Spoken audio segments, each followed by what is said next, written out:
Good morning. Happy Friday to you. Welcome into 104.5 The Zone. We're happy to have you here with us.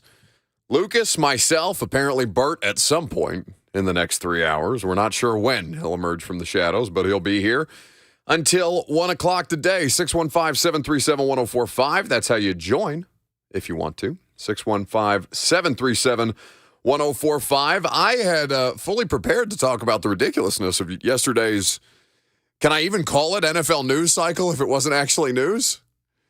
We'll get to that at some point, but we have breaking sports news. Is it worthy of the Laser Light Show? Breaking sports news on 104.5 The Zone. The Memphis Grizzlies star player Ja Morant, he's getting suspended for 25 games by the NBA. It looks like it was first reported by Shams Charania of The Athletic and Stadium. So that's the second suspension that Ja has had. It is now going to prevent him from participating in the NBA All-Star stuff. It's going to prevent him from being able to get a Supermax deal from Memphis should he stay home. It is a All-NBA. All-NBA. Like, this is a substantial suspension with massive implications for a person who did not commit a crime. Now, if you look at the recent suspension of Miles Bridges, for example, that is something that just happened the other day. It was a situation where he didn't play in the NBA last year, did not receive a contract. He had been accused, and in the middle of a domestic violence investigation, he was ultimately found that the NBA ultimately found that they would be suspending him for 30 games, but 20 of those games already served because he didn't play at all last season. So, domestic violence situation, 30 games, crime. Ja Morant and his behavior on social media, 25 games, not a crime. But Adam Silver, the commissioner of the NBA, said very clearly when he was asked about this right before the NBA Finals started, they said, listen, we don't want to make it about the suspension in the middle of the finals. We want to make it about the Nuggets and the Heat. We are, it sounded like at that point they had some kind of a resolution on it, but they were able to keep it buttoned up until it was leaked to NBA insiders today. But it was something that they seemed to have, in the back of their minds. Now, the question was, how harsh would Adam Silver be? This is not somebody who's been like the commissioner of law and order in the NBA. Remember when Roger Goodell really started to establish himself that way? It's one of the things that he was lauded for the most, that he was the person who was going to keep order for the NFL ownership, that he was going to come down with these very, very harsh penalties and punishments on players across the league. And, sometimes he'd get himself into trouble with it, where it was the Ray Rice initial suspension, right? Wasn't it like a 2-game suspension initially for Ray Rice before that dude ended up not being able to play professional football again because of his actions? This is not Adam Silver. Adam Silver is thought of as a very kind of player-friendly commissioner. One of the biggest complaints in the NBA is stuff like load management. The way that the NBA All-Star Week is structured to give players additional rest, even the guys who don't participate. Cough, cough, LeBron. Adam Silver has always done things that are very much pro-player in the way that it doesn't seem like the other major sports leagues commissioners do. So it was a question as to how harsh they would be on Ja. They need Ja Morant. They need this relationship with Ja Morant to work. They need him to be one of the biggest, if not the next biggest star in the NBA. He's capable of that. Wouldn't you agree? Oh, yeah. 100%. I mean, we've already talked about him as the biggest star, not the most accomplished player, but the biggest star in Memphis Grizzlies history already. And I feel like people are mostly on the same page on that. He has the potential to become the face of that league if he just quits acting like a bleep hole. And for Ja, I think the thing that's most disappointing about it is the fact that, like, it happened again in a way that was, so avoidable from so many different angles after all those statements that came, by way of Ja Morant's approval, but were not written by Ja Morant, saying about how much he was understanding of the situation, how he hoped that he was going to be able to get better through this. There was a mental health element that was cited as to what Ja might be going through, and he's trying to find constructive ways to not express himself, but kind of just work through whatever it is that the stardom of being an NBA player is. And you can understand that once. And then when he does it again, I mean, how much time was between the first infraction and the second? It was a matter of months, right? It was like 2 months. Yeah, and whatever he has to work through, we obviously can't speak on. But the thing that he is getting in trouble for is so insanely easily preventable. It's dumb. It's just stop putting guns on your Instagram account.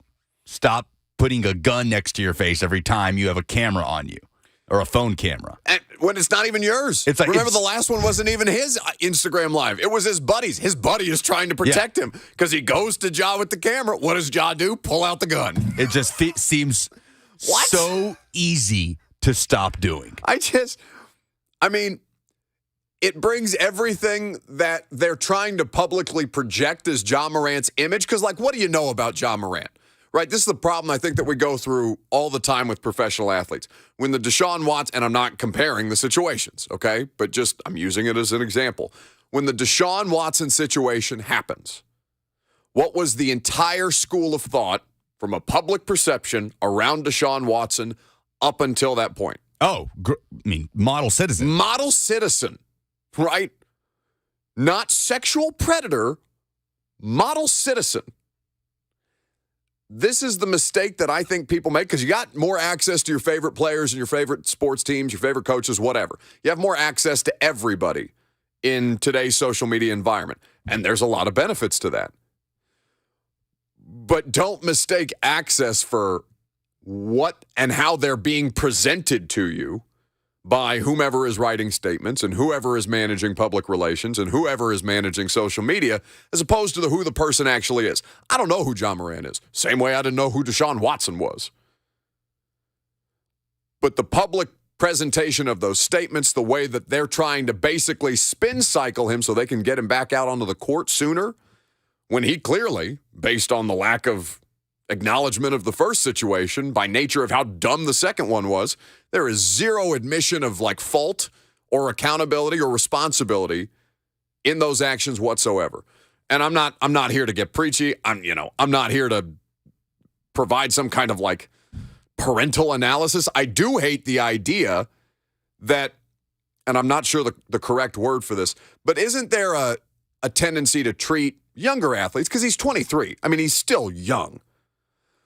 But 23 years old, that's considered an adult in most spaces. Now, I've done plenty of dumb things at 23. I imagine many of us have in our lives. The level of infraction or the level of dumbness, who's to say? But I do think that there's a tendency with young athletes to kind of treat them more like children than they need to be treated. And I'm not saying that there need to be harsher penalties, harsher discourse around them, but I can't continue to be cited, this is a young man, he's still trying to figure out. I mean, he's a 23-year-old professional athlete. He's got people around him. He's got all the resources in the world. And the thing about Ja, whatever he's trying to project, that's not really, if you read up about Ja Morant and his background and where he comes from, that's not really who Ja is projecting right now.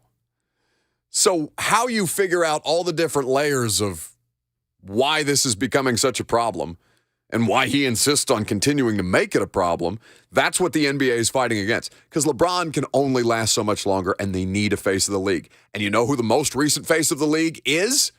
It's Nikola Jokic, who is telling you, I don't want to stick around for your parade. I want to get the hell out of this country and go hang out with my horses. Let me be the most miserable-looking champion in the world. Let me half-heartedly champagne shower in the locker room. Let me be dismissive at the press conference when the NBA is selling this is their biggest moment. And your greatest star right now, the best player in the sport, Jokic? Oh, yeah. Right now? Easily. Yes. is as dismissive as anybody could possibly be about what it is that he just accomplished. He's like, no, I want to go home. Now, obviously, he seemed to have a much better attitude yesterday at the victory parade, for those of you who saw the clips going around on the internet. But, like, the NBA needs Ja. They can't sell Jokic. They have to sell somebody. There's only so many stars that age with that kind of potential. Zion, I mean, what do you do with that? Yeah. I mean, and you see it in the F&M Bank chat already. We recycle this discourse of what? Ja's not allowed to own guns? Like, Ja's allowed to own whatever he wants to own legally in the state of Tennessee. But if you can't wrap your head around the fact that it's a bad look for one of the league's biggest stars to be waving guns around on social media in a car or in an establishment in a state where it's not legal to have open carry, then we just can't help you. You said that was in the chat? Yeah. I don't know why. Yeah, Hayden on the F&M Bank chat. Can Ja not have a gun? I'm confused as to why he's being suspended. Tennessee's open carry. He did nothing wrong. So if you can't wrap your head around the fact that you can't have your biggest stars flashing guns like that on social media or in public settings or in states where it's not legal, like Colorado, which was the first incident, right, in an establishment, then, like, we just can't help you. Well, that's what I'm saying, because read the last part of that comment. Seems like the NBA just doesn't like the optics. Bleep yes, don't wave guns around in public. Yeah, it's really not hard to wrap your head around. I don't care about, whatever your individual states. We are in the state of Tennessee. Tennessee is open carry. Whatever you do. He can own as many guns as he wants. Do what you want. Do you know who... We talked to Mike Vrabel about gambling the other day, and Vrabel went through all the things that they talk to players about. Gambling, gun ownership, all these things. You don't think that the vast majority, I don't want to put a percentage on it or like a majority-minority thing, but like plenty of professional athletes have guns. Everybody else doesn't feel the need to, every time there's put an Instagram live on them, wave them around in the car or in a strip club. Don't be I almost said a bad word. Get your bleep together and don't come to me with, oh, he didn't commit a crime. No, he's an idiot. Yeah, that was the crime. He is displaying the behavior of an idiot. And that alone is worth 30 games. And again, if you can't wrap your head around that, you're beyond my help. I'm not, oh God. I can't understand why people don't understand that if you do these things, that your place of employment has a right, based on the optics of the league or the company or whatever you represent, the radio, whatever you represent, to say, hey, that's dumb. Don't do that. If you go on Instagram tomorrow, blasting music, waving a gun around, like, you're going to get a call from our boss. It's going to happen. Should we test whoever's this listening to this is probably going to be in the exact same situation. I mean, I shouldn't even, you can't, like, it's not even funny to make jokes about that. Because of what the implication, just waving a gun around in public. Yeah, because I'm sitting here getting ready to make a joke. Oh, we should try that sometime. And I'm like, no, you idiot. Even to say it sounds stupid. I can't handle it. Or like driving around in your car. Can you imagine you're at a stoplight, you just look to your right, and the dude in the driver's just seat waving around next to you, just gun. waving around with the camera in his face. Come on, man. You, sir, or whomever made the comment, Hayden, if that was you pulling up alongside somebody else in a car, waving around a gun, would you feel very comfortable in citing, but he's not committing a crime? He says, he's allowed. How is that suspension worthy? He's one of the biggest stars in American sports.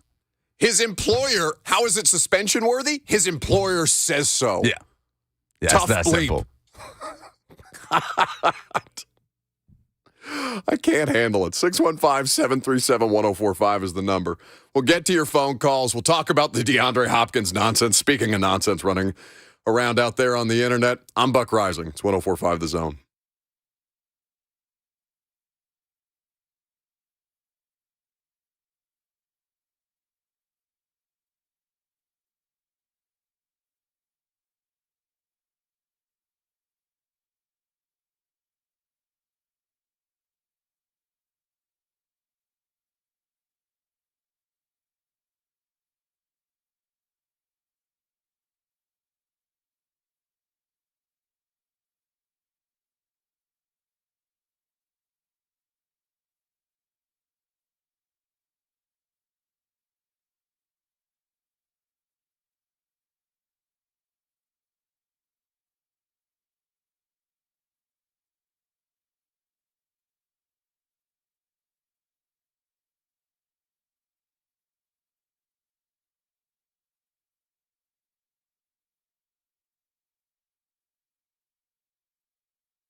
I'm so excited to see Paramore this weekend. I'm fired the hell up. I can't wait to go to Bonnaroo. I'm like a kid at summer school getting ready for a field trip. I'm fired up to go to Manchester, Tennessee, to go hang out on the farm, to see Paramore, to see Foo Fighters. Yeah. On Sunday. It's going to be electric. I've been listening to Paramore all week, getting myself, and I didn't even grow up like obsessed with Paramore, but I'm just kind of rediscovering all this stuff, and I'm excited. No. Crank it up. This is the best part. I got to hear it. Think is Robert a big Paramore guy?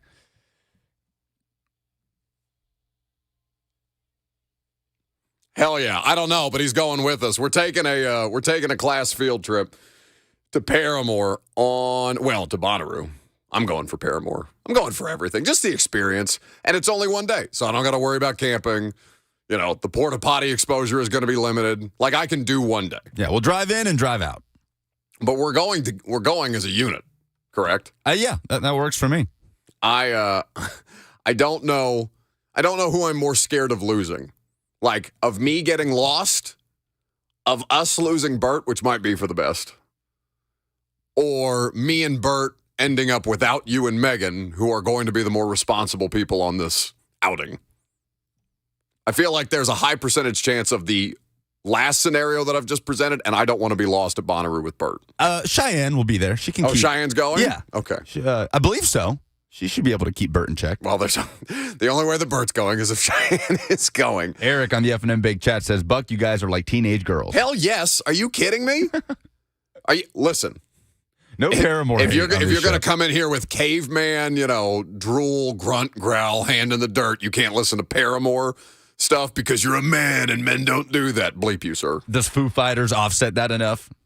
No, I don't. Yeah, offset. Eric, no, I'm asking Eric. I don't care about Eric's opinion. Eric's opinion. Any other opinion that Eric has in the future, no matter what the content or concept, irrelevant at this point. Do not slander Paramore on this show. We will send you to the darkness, never to return. We appreciate you, Eric. I don't. Rick in Hendersonville. I appreciate him. He's next. Hey guys. Hey Rick.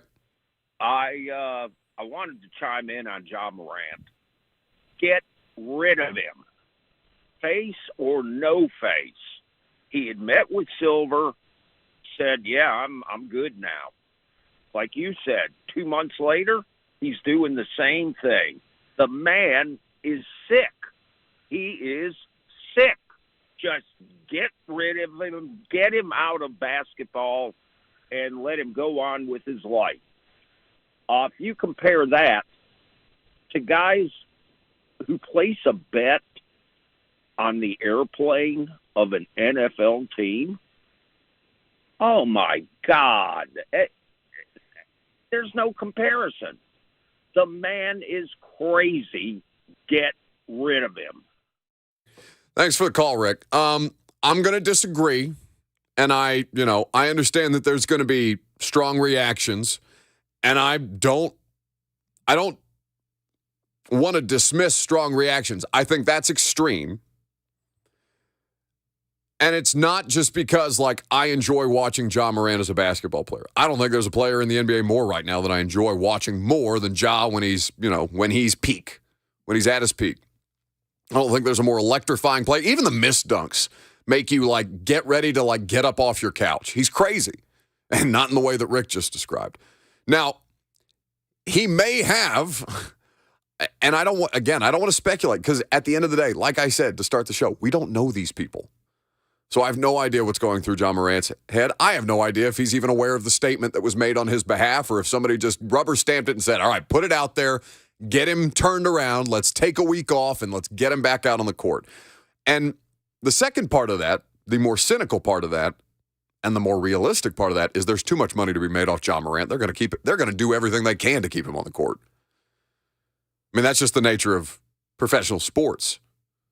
He's an industry.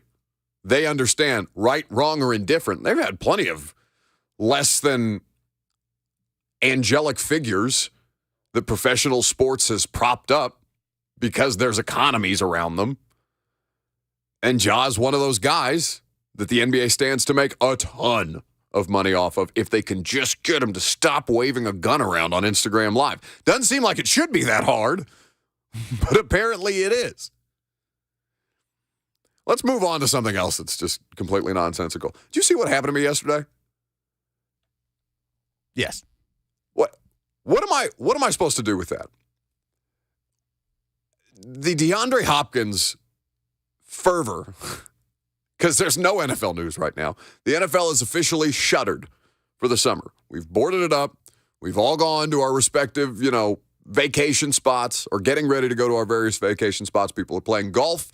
People are enjoying activities in the NFL as far away from football as humanly possible for the next 6 weeks. No football news whatsoever, except one of the biggest names at wide receiver, who it just so happens to be a free agent at this time. We played for you yesterday on the radio show a clip from Mike Florio of Pro Football Talk. This clip, Lucas, was from 3 days ago?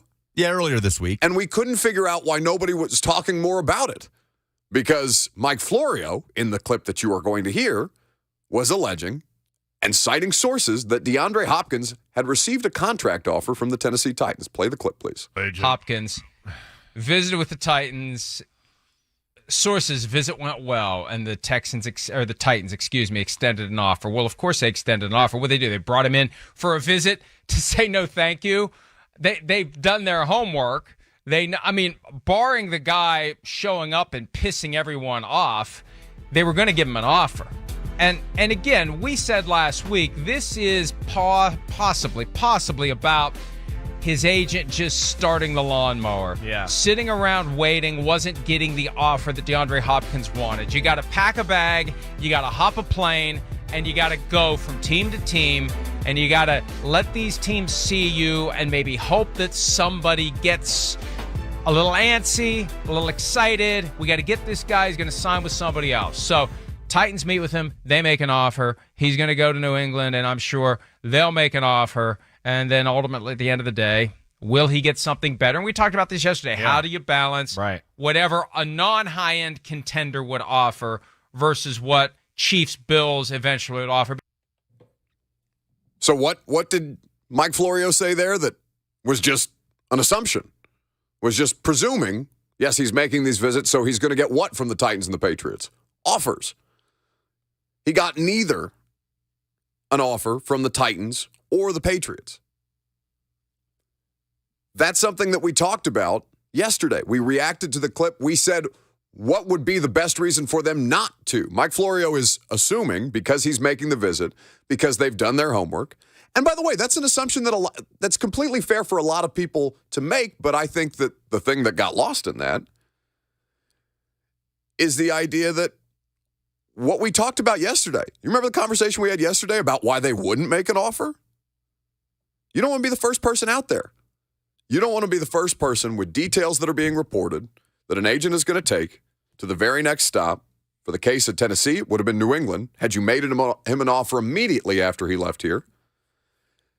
For them to just turn around and say, okay, here's what Tennessee offered. Can you do better?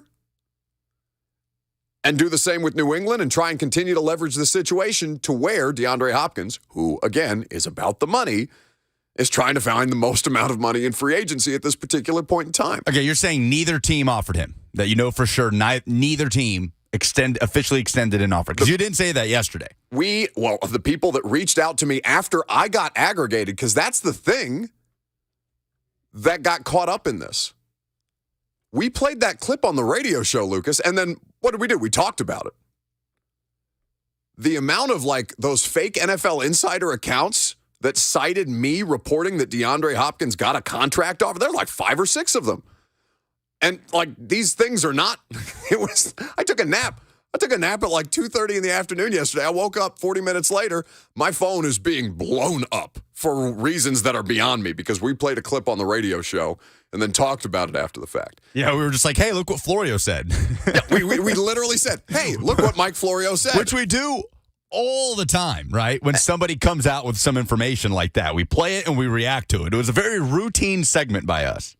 And so when I saw that people for those of you who are on Twitter and follow NFL News, you're probably familiar with an account that goes by the name of Dove Kleinman. Dove Kleinman has how many followers? It's 200,000 followers, something ridiculous. I am not one of them. because he Me neither. Yeah, I proudly unfollowed Dove Kleiman a long time ago. One, because he's not a real he is a real person, but he's not a person named Dove Kleiman. It's just an aggregation account on the internet. It's me. I'm Dove Kleiman. Okay. So this is your fault. Yeah. You're the reason why I'm getting, I wouldn't say agitated texts from people in the Titans organization about why these fake NFL insider accounts are reporting that I'm reporting that DeAndre Hopkins got a contract offer from them. So basically, by me getting aggregated, I had enough people reaching out to the opposite to make me feel confident in saying DeAndre Hopkins does not have a contract offer from the Tennessee Titans right now.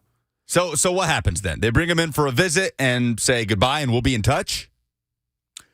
Yeah. Because according to reports, he was talking to the talking to the Titans still in the middle of his meeting with New England yesterday. I don't know if you saw that Albert Breer account or that Albert Breer report. Who is a real person. Who is a very credible person. In fact, he's one of the most credible people in NFL reporting right now. He is based out of New England. He covers the Patriots. That's his primary background, as being the guy who took over for Peter King at Sports Illustrated, and also knows the Titans organization very, very well, and Mike Vrabel very, very well. So Breer reported this morning, I think on, and forgive me, it's a Boston radio station. I know it's a big Boston radio station. Thinking of WEEI? I don't think so. I think it's like the Sports Hub or something like that. Either way, and I'm not doing that to be dismissive. I just genuinely don't know. I just saw the clip this morning. But he's saying that while he had a successful Breer is saying that while Hopkins had a successful meeting with the Patriots yesterday, he was still in contact with the Tennessee Titans. Patriots didn't make an offer either. According to how many different reporters yesterday? I saw Jeremy Fowler say that. Saw Jeff Howe of The Athletic say that.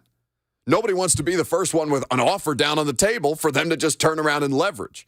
Because they understand, in the way that we've all been talking about for weeks now, DeAndre Hopkins wants the most money. So at some point, these offers are going to be submitted. They're going to be able to compare and contrast them. But I think it makes perfectly logical sense for the Titans, the Patriots, or whomever else to not make Hopkins and his representation aware of the contract details that they have constructed before he's at least done taking visits like this. And who's to say how many more he'll go on?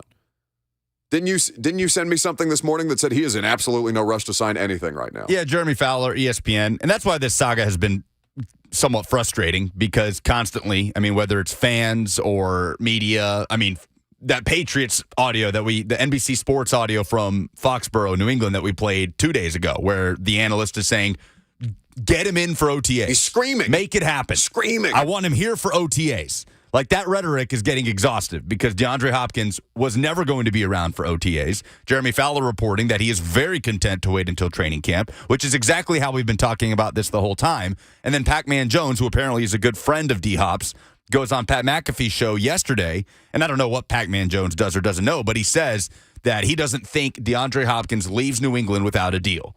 And I read that, and I say, okay, I don't know what information you have, but that seems insane to me. And you know what happened? He left New England without a deal. For the exact same reason. Now, they will have an idea of what kind of, they have an offer, right? Both the Patriots and the Titans, the Chiefs, anybody who is considering the DeAndre Hopkins thing. It's not like they're meeting with him for the first time and then coming up with whatever structure of a contract that they might. Now, it might impact how they go about and tweak those things, but they have an idea of what they want to put in front of this dude. Whether it's a 1-year deal, a 2-year deal, whether it's $10 million guaranteed, whether it's 15 up to 18, whatever the case may be. Like, they have a structure in mind. There are people specifically employed to make sure that those things are ready to go so that when a team is ready to put, or when a player is ready to put pen to paper, that they can execute it and be done with it and not have to worry about somebody swooping in with another offer at the last second. Now, it's not always as organized as that. Remember Elvis Dumervil signing with the Ravens instead of re-signing with the Broncos a couple of years ago because a fax got lost or a fax got mistimed? That's not that long ago. So as organized as these things tend to be, there is, room for error. Speaking of room for error, what did I just see wander into the studio licking his fingers? What's on your fingers? He asks what's on your fingers. He's plugging his headphones in. Why are you licking your fingers like you've done something wrong? All right, you can tell the truth here. Nothing's wrong. Are you going to tell the truth here? What do you mean? What does that mean? I've been eating grits with my fingers. He's got grits on his fingers. I promise I cleaned them off before I came in. The shrimp, with your lips. There's shrimp and grits in the break room. No, there is not. Yes, there is. Well, there's grits now. There's no more. Everybody, I knew the shrimp. Ebony came in. Ebony Merriman, our colleague over here at 92Q, came in. She said to me, the shrimp is really good. So you better get some shrimp while you can because people are shrimp scooping and up the grits. shrimp. What time is there shrimp and grits here? You're in the South, Buck. We eat shrimp and grits for breakfast. That's a morning thing. But it's not even that. It's the idea that there's a giant pan, because I'm sure there's not the proper, heating equipment or, refrigeration equipment in the break room. Is it cold? It's not warm. Oh, it was so good, though. That's my point. There's just a giant tray It's not of shrimp giant. and grits sitting on a sad break room table down the hall. And Just grits. The only image that I have is Bert scooping his hands. Have you seen this allegation that's being thrown at Ron DeSantis that he eats pudding with his hands? Oh, no. I just have this image of Bert back there scooping grits into his face the way that a honey bear might. My germs. I'm not going to deny that. But I know you guys are up against a break, but I have to tell you guys, I think I have found the best staycation in Nashville. I had the time of my life over this last week, and I just don't know what to do about it. I don't know how more people don't know about this. And Buck does not agree with me. Find out coming up next.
So Bert is now, drunk with power. Lucas drunk with power yesterday at Hattie B's, barking orders at Jackson. Every time we send him out on location, he turns into a total tyrant. What are you talking about? Total tyrant. Jackson's my guy. Yeah, it doesn't sound like it when you're saying, hey, have Summer of 69 ready to go here.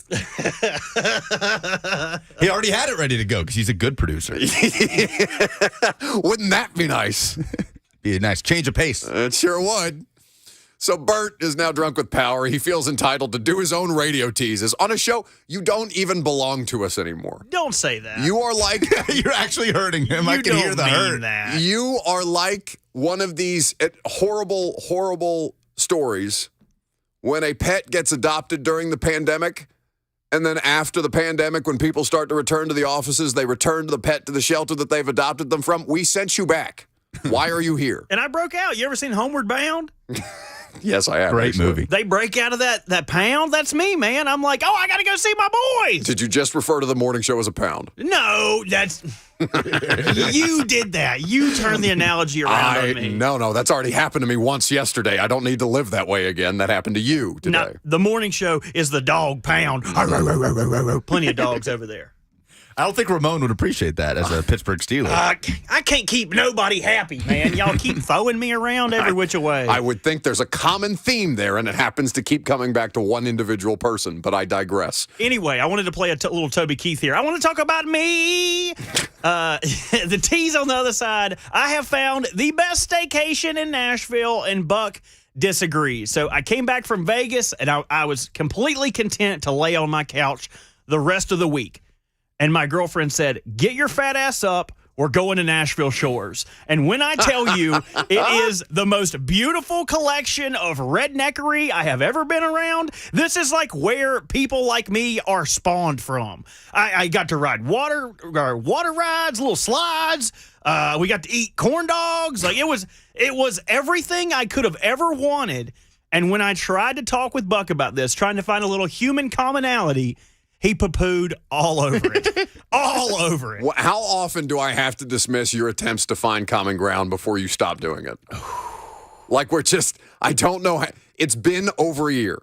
I don't know how much more you can identify the lack of relatability between you and I at this point. I try to get too close to you, and I try to find the commonality on your side, and then, like, caviar doesn't taste good, dude. You always order the worst bottles. Like, every drink you've ever bought me in a highfalutin bar has tasted like Dookie. That's like, I cannot find the middle ground between us. I try to find it, and it ain't there. I do remember taking him and Cheyenne to a bar, and I bought a round of drinks, and I came back, and he looked at me like, what is this? This is terrible. It was so bad. Go get me a Miller High Life right now. It was like a mezcal drink, a little smoky. I like those every once in a while. Bert did not. Emily on the F&M Bank chat says, I'm taking my daughter and her friends to Nashville Shores tomorrow, and I'm already looking forward to the people watching. Okay, so before we go through this, I have not been to Nashville Shores, and I am not going to denigrate anything about Nashville Shores without having been there myself. But I drove out to that part of town last weekend. I passed the entrance to Nashville Shores, and it looked like something that might be a little bit haunted, if I'm being completely honest with you. Like, it looked like one of these theme parks that might have, like, a couple of violations associated with it. And maybe don't stick your limb too far out or stick your arms too high up in the air on the roller coaster rides. You know what I'm saying? Because you might catch something. Careening off the slide. Like, I'm not saying that that's something. Let me be specific. I'm not saying that that's what's happening at Nashville Shores. I've never been. But that's what the entrance looked like to me. I have also never been. Okay, that is great because with the season tickets, and here's how it plays out. So basically, you can pay to go once, or you can just get a season ticket and it pays for itself twice. And then you get all kind of other gimmicks with it. You get to bring your friends in and whatnot. So Monday through Thursday, I can bring a friend. Cheyenne also has season tickets. So what I'm going to do is I'm going to invite you guys. Monday, we got nothing going on. You ain't got a job. You ain't got nowhere to be. You guys have a full invitation from Moi and Cheyenne to accompany us to Nashville Shores for a daycation. When? Monday. Ooh. No. Come on, dude. Nope. Look, we can rent jet skis. We can. There's a aerobics. Don't you like aerobics? Isn't that something you do to work out? I and don't stay lean? swim. Oh, no. You can't swim? No. You didn't know this? What? No, you knew this. No, I didn't. I can't swim. We've talked about this so many times. No, because I would have made a bet stipulation where Buck had to learn to swim. Has no one ever just tossed you in the water and made you flounder to survive? That's what I'm saying. No. Babies can swim. Yeah, that's what I'm saying. It's like a natural thing. It's like riding a bike. It's or human instinct. Breaking up with an ugly girl. You could just do it. my It God. just happens. Are you the ugly girl? Most of the time. Very rarely do I get to be the breaker-upper. But back to the swimming The thing. dumpy, not the dumper. I am usually the dump. Well, you can't even like tread water. No. What okay? There's got to be a school where we can that it teaches adults how to swim. I don't want to go. You don't want to learn? No. You ain't worried you go slip in the bathtub one day? And No, just- because I have no interest in going somewhere like Nashville Shores that you would require me to swim. No. So There's a high percentage chance of public urination and defecation in all of these public places like that, which is why I don't go in them. So high and mighty. I didn't see one floater when I went there, and it smelled like heavy chlorine. So all the stuff you just said is out the window. But also you talk about being on a boat way too much to not know how to swim. What happened if you're on the Titanic and it hit the iceberg? I've got one life jacket up top. I've got one life jacket like a diaper around me, and I've got a noodle out there. You can't sink me if you tried. I hate this so much that you are just you're just sticking to your guns, and the guns are I can't swim. That's right. You're better than that. No, I'm not. You lost 50 pounds. You've turned your life around. You're hosting a radio show in Nashville, and you're content to not know how to swim. I'm 29 years old. I've survived this far. I like getting in the water. I don't need to learn how to swim. I have survived this long without it. If you throw me out there with all the proper flotation devices, I'm not going anywhere. I'm perfectly happy. I don't want my head under the water anyway. I don't know what's under there. The ice caps are melting, Buck. The water's coming. The water's just fine. Look, we got a break. I got to get out of here. I got stuff I got to do. Send me back to the shadows. Wait, before we do, can you give us a live rendition of Talk About Sec? Sing it. Let's talk about SEC, baby. Let's talk about the SEC. Let's talk about Nick Saban and Josh Heupel in the SEC. Let's talk about SEC. Meow. The SEC stat of the day. Did Thank he you, just Bert. meow at you? Oh, it just makes that meow noise at the end. Yeah. Shadows. I'll see you at Nashville Shore. The SEC stat of the day as we get ready to see the College World Series get underway this afternoon. 1 o'clock is the first pitch between Oral Roberts and TCU, the first game, followed by Virginia and Florida at 6. Tomorrow, you got Stanford and Wake Forest, the number 1 overall seed, Wake Forest, and then Tennessee taking on LSU, a 6 p.m. first pitch. So the stat of the day is 204 because that was Tennessee's batting average in the Hattiesburg Super Regional. Doesn't really stick out, right? Not terrible, not great, just average. So how did Tennessee advance out of the Hattiesburg Super Regional? We know the answer is pitching. Tennessee shut out Southern Miss for the last 15 innings of that series. Pitching is what has Tennessee in this spot. That is what can put Tennessee in position to compete for a national championship. They play LSU on Saturday. Want to take a guess at who led the SEC in team batting average this season? Would it be the Tigers of LSU? LSU at 314. Tennessee, for reference, was middle of the pack with a 284 team batting average throughout the course of the SEC regular season. So I don't know who starts tomorrow for Tennessee. Presumably, it would be Andrew Lindsey, who's been the game 1 starter for the majority of the back half of the season here for Tennessee as they've kind of taken their lumps along the way. Remember, Tony Vitello told us on this show that he thought himself, he told some of his close circle that the number 2 preseason ranking was a little high in his mind. He thought they were more of a number 23 type of team. Isn't that what he said? Yeah. And they've really had to kind of come together over the course of the season. They have done that. They've gotten hot at the right time. Will Tennessee have, A, the firepower to score with LSU tomorrow night, and B, the starting pitching to keep LSU's bats at bay? We will see. Tennessee and LSU are kind of matched up with Wake Forest and Stanford. So the loser of Tennessee LSU will play the loser of Stanford Wake Forest Sunday in an elimination game, and the winner will play the winner. So tomorrow, 6 o'clock first pitch, Tennessee in Omaha. So, like Lucas mentioned, it's going to come down to the pitching for them. And the routine for them so far, right-hander Andrew Lindsey has been their game 1 starter. They go then to right-hander Chase Dollander, and then Drew Beam has been typically the game 3 starter. So we'll see if they hold with that. That's been successful for them so far. I would see little reason to deviate from that as far as Tony Vitello is concerned, but he's been very, very adept at managing their pitching throughout the course of the season. Certainly a strength for them as they get things started in Omaha. It's going to be really exciting to see that get up and rolling today at 2 p.m. Right? No, right when we're done today. 1 o'clock. 1 o'clock. Yeah, Oral Oral Roberts. Roberts and TCU. Fun. Okay. College World Series. Looking forward to that. 615-737-1045 is how you join the discussion. Let's get into some Titans subjects, and let's talk about how close the competition between Malik Willis and Will Levis is actually. I feel like we haven't spent a ton of time on that, so we'll do that coming up next.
It is 11:01. Good morning from the Superbook.com Sports Desk. I'm Lucas Panzica. Breaking news this morning in the NBA. Memphis Grizzlies star Ja Morant has been suspended 25 games for the 2023-24 season for his actions on social media over the course of the 2022-23 season. College World Series begins in Omaha this afternoon. Oral Roberts and TCU play at 1 p.m. Florida and Virginia throw first pitch at 6 o'clock. Tennessee will face LSU Saturday night at 6 p.m. Second round of the U.S. Open starts this afternoon. Ricky Fowler tied at the top of the leaderboard with Xander Schauffele at 8 under. Fowler tees off at 3:32 today with Schauffele at 3:54. U.S. men's national team routed Mexico 3-0 in the Nations League semifinal Thursday. Christian Pulisic scoring twice as the U.S. advances to the final Sunday against Canada. For all your foundation repair and waterproofing needs, visit USSTN.com. Breaking news at once on your home for the Titans and Vols. This is 104.5 The Zone.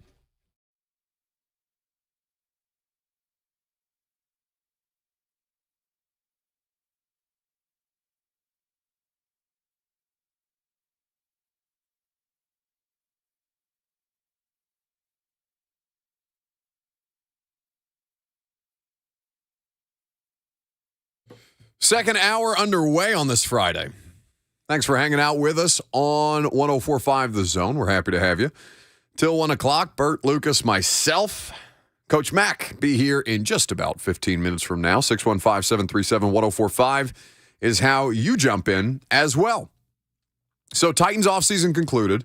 We'll put a bow on it with Mack here in just a little bit. But I want to talk about where things are actually in the competition for backup quarterback right now behind Ryan Tannehill. There's nothing at this point that has distinguished Will Levis over Malik Willis. There's nothing really that has entrenched Malik Willis over Will Levis. In training camp, of course, these things will play out. But I do think that Malik Willis is somebody who's, understood kind of where things are at. And in opportunities talking to him this offseason, I think he kind of gets how the gravity of the situation is probably the best way to put it. So you're going to hear from their quarterbacks coach, Charles London, here in just a second, and you'll hear from Will Levis.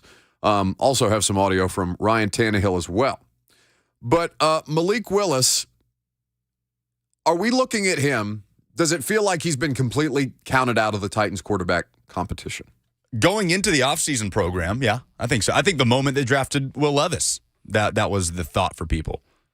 And I think that, by the way, is a fair assumption to make. It is entirely likely that the Titans choose to go into the regular season with only two quarterbacks on the active roster. Especially given that the general manager that drafted Willis is no longer around. Correct.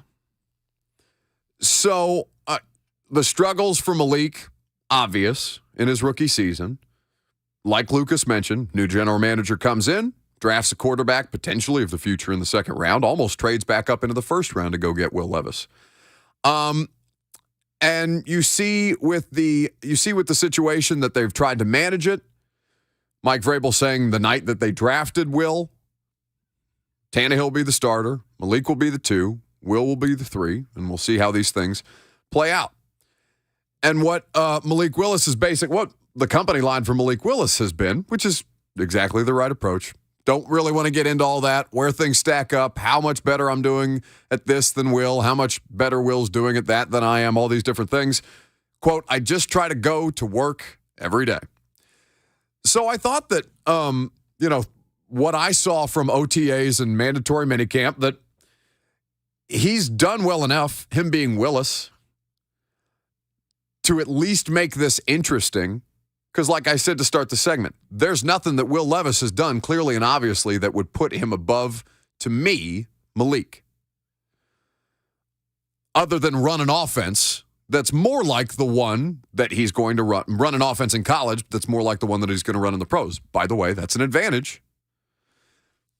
So let's hear from Charles London, the Titans' new quarterbacks coach and passing game coordinator, specifically about Malik Willis and how he views this situation that he's just been dropped into the middle of. I think it's just really total command of the offense. I think he's done a great job. This offseason, he was tasked with coming in and kind of trying to take his game to a different level as far as just understanding the fundamentals of football, quarterback play, the offense. And I think he's come in and done a great job of doing that and preparing each day. And seen him get better with his footwork. I think he's got better with his timing. And as any just young player, just you want to continue to see the growth from practice to practice. And we've seen that from him. So hopefully these next 4 or 5 weeks, he can continue to work on the things we've asked him to work on and come back to camp ready to compete. And how has he done just as far as like going through progressions, not being a one read, just actually going through back and forth from that perspective? I think he's done a good job. Like I said, he's improved a little bit each day, and that's all we're asking for him.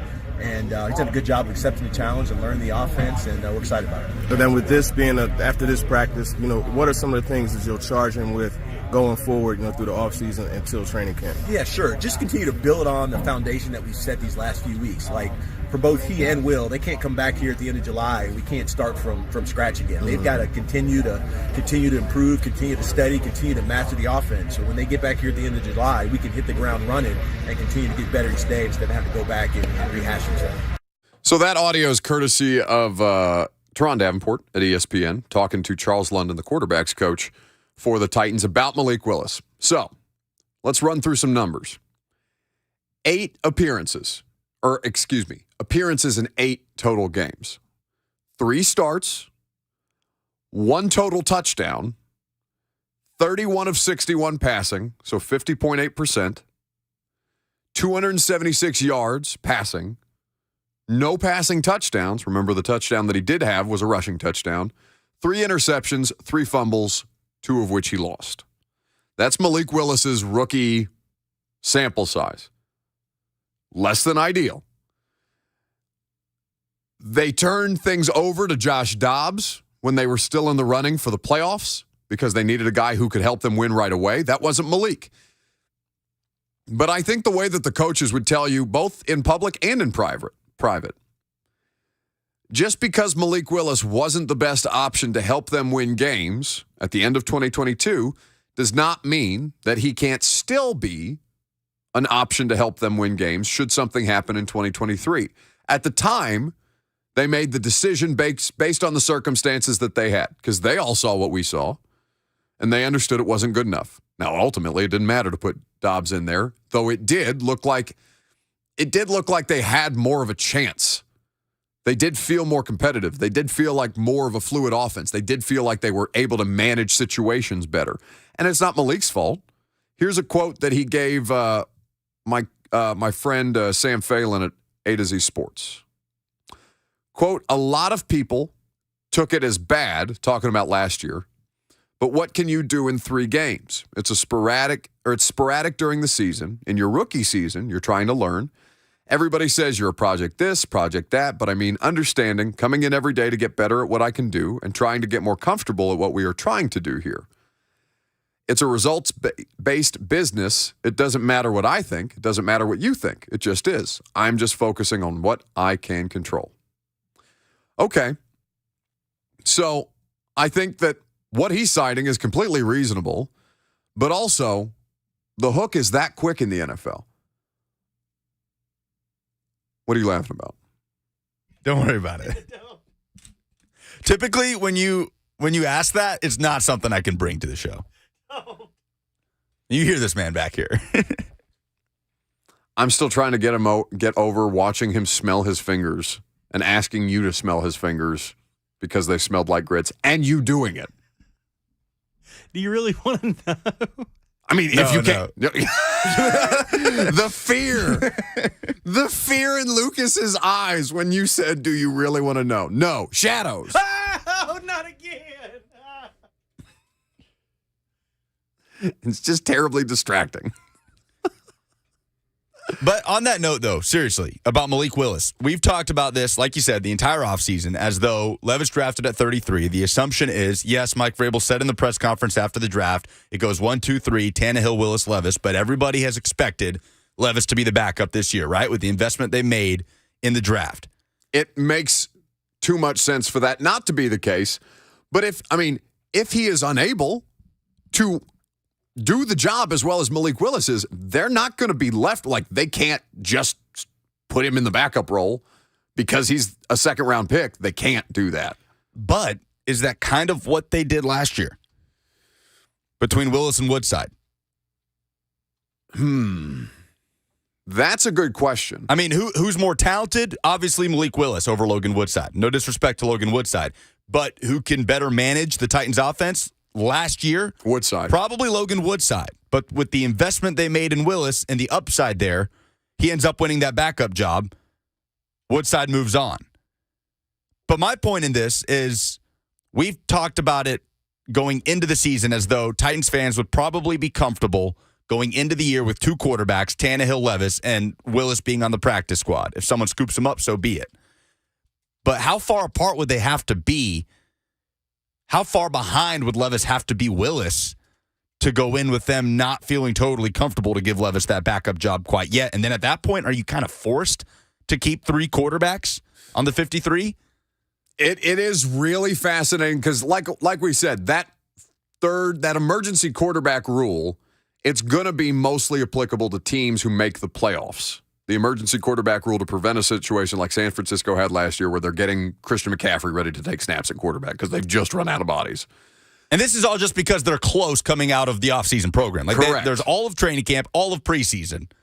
We're just talking about to date. Yeah. June the 16th. But in the event that they are this close going into the start of the season, one would think, and again, I'm not speaking for them, one would think that they would give the benefit of that to Levis. like they did to Malik last year. Yes, but understand that the situation between Malik and Woodside and Malik and Willis, or Malik and Levis, I'm going to do that a lot. Mm-hmm. I don't know why that's so hard. Malik Willis, Will Levis. Yeah. Is it just because there's two W's? I don't know why that's something that Will Levis. That's what I'm scared of. It's because I'm already screwing up too many names. It's got me gun shy at this point.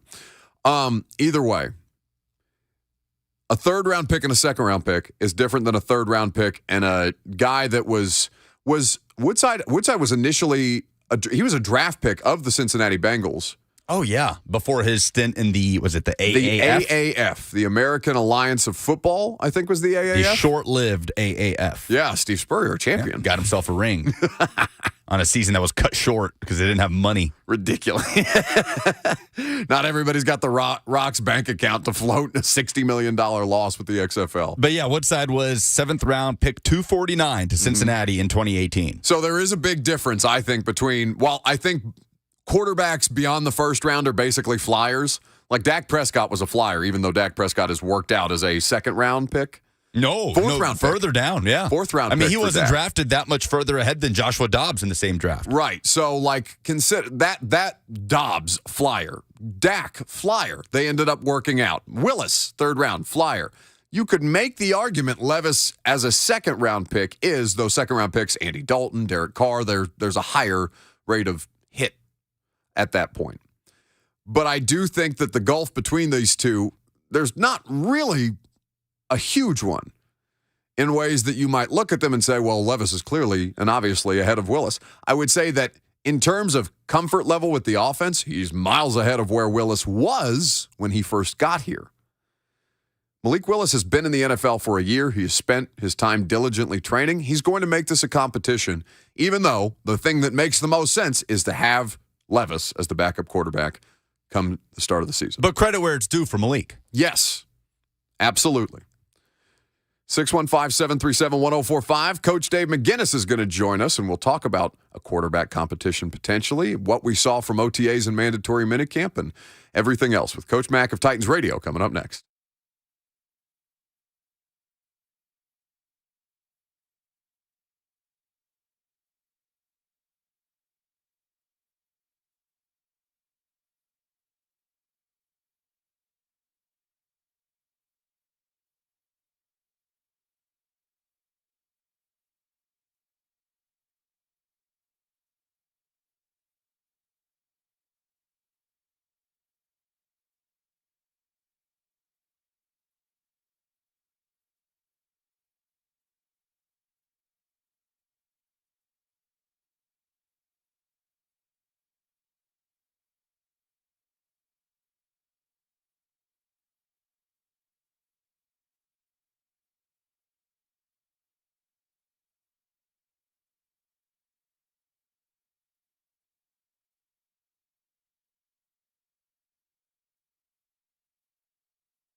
That music on a Friday means Coach Dave McGinnis is getting ready to join us. Titans Radio, of course. You can see all the great work that they're doing throughout the course of the summer and in the offseason, getting you ready for training camp at TennesseeTitans.com. Also, the official Titans podcast. Rate, review, and subscribe wherever it is that you get your podcasts. Mike Keith, Rhett Bryan, Amy Wells, they've all been hard at work throughout the course of the offseason and now hopefully getting ready to take a little break. Although I know Mac's moving and grooving. He's got a bunch of people to see, a bunch of things to do. Grind never stops for Coach Dave McGinnis, and we're happy to have him on this Friday. Hey, Mac.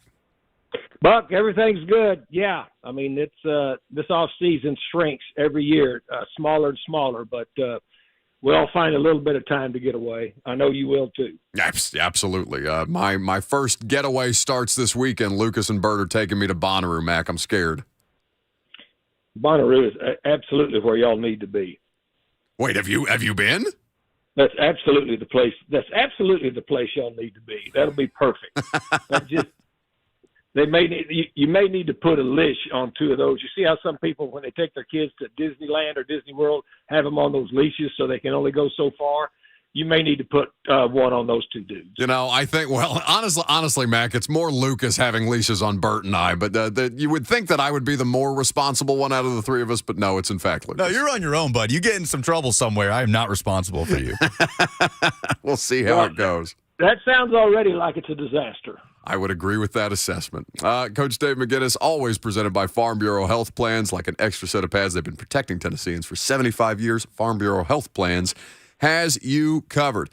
Mac, from the standpoint of a head coach, voluntary work, mandatory minicamp. Now they do the final OTAs. They've got the offseason in the books.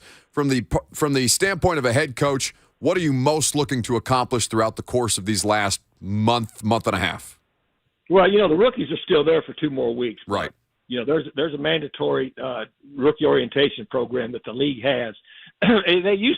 We used to send all the rookies off for a week to one place, all the rookies at once for this orientation. That didn't work out great.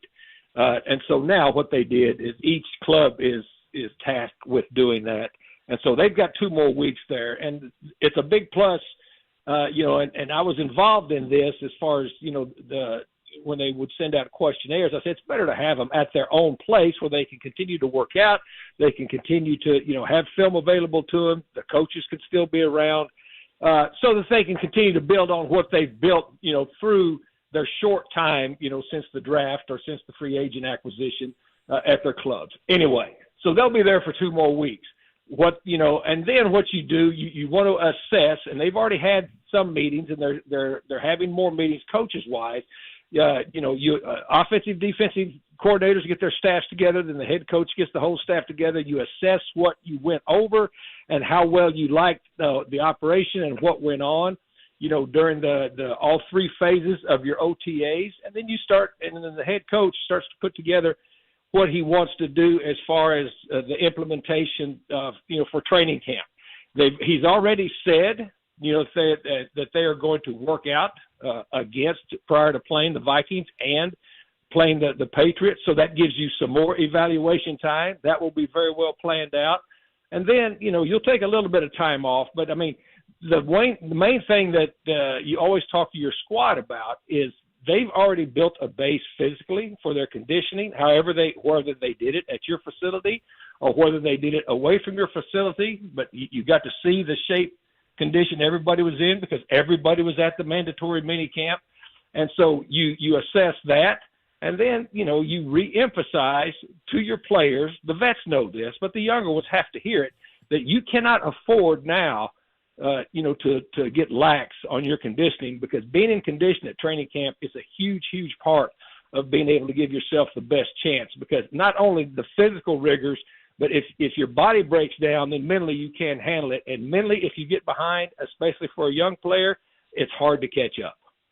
We talked to a lot of the guys and Vrabel throughout the course, and some of the assistant coaches throughout the course of the offseason, Mac, about how important the trial and error of OTAs, of voluntary work, of minicamp is, not just for the players to correct the mistakes, find ways to make new mistakes, and then come back and make those corrections as they continue to try and improve. But also for the coaches in terms of things that they want to try that might not necessarily fit within the rigors or the schedule of training camp, but to kind of get some experimental time in terms of scheme and what they're trying to draw up on from a schematic standpoint for the guys at that period, rather than carry it over into training camp and into the regular season. How important is that experimental opportunity for a coaching staff?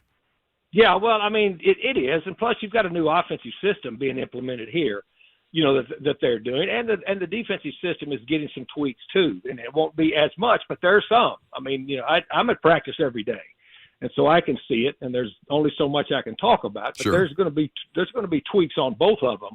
And so, yes, that's an important part of it. And the other part, that's extremely, extremely important is that, at least the rookies now know a lot more about how this system here operates as far as the day-to-day operation. How you meet, how your day is broken up, how you're going to be able to practice. They learn to practice against one another now at speed, without pads on. Now they're going to have to learn how to do it with pads on. Then they're going to have to learn how to do it against another team. All of this stuff is a learning process, for your team as a whole, because every year, I mean, even, the Chiefs just got their rings, but they're going to have different people. Now, I mean, it's a 30% turnover in this league anymore, just because of the free agency and the salary cap. So every year you're going to have to reconfigure the thing, and that's what the National Football League is. And so we saw it out there, during the OTAs and during what you guys got to see, what I was out there every day seeing, and then.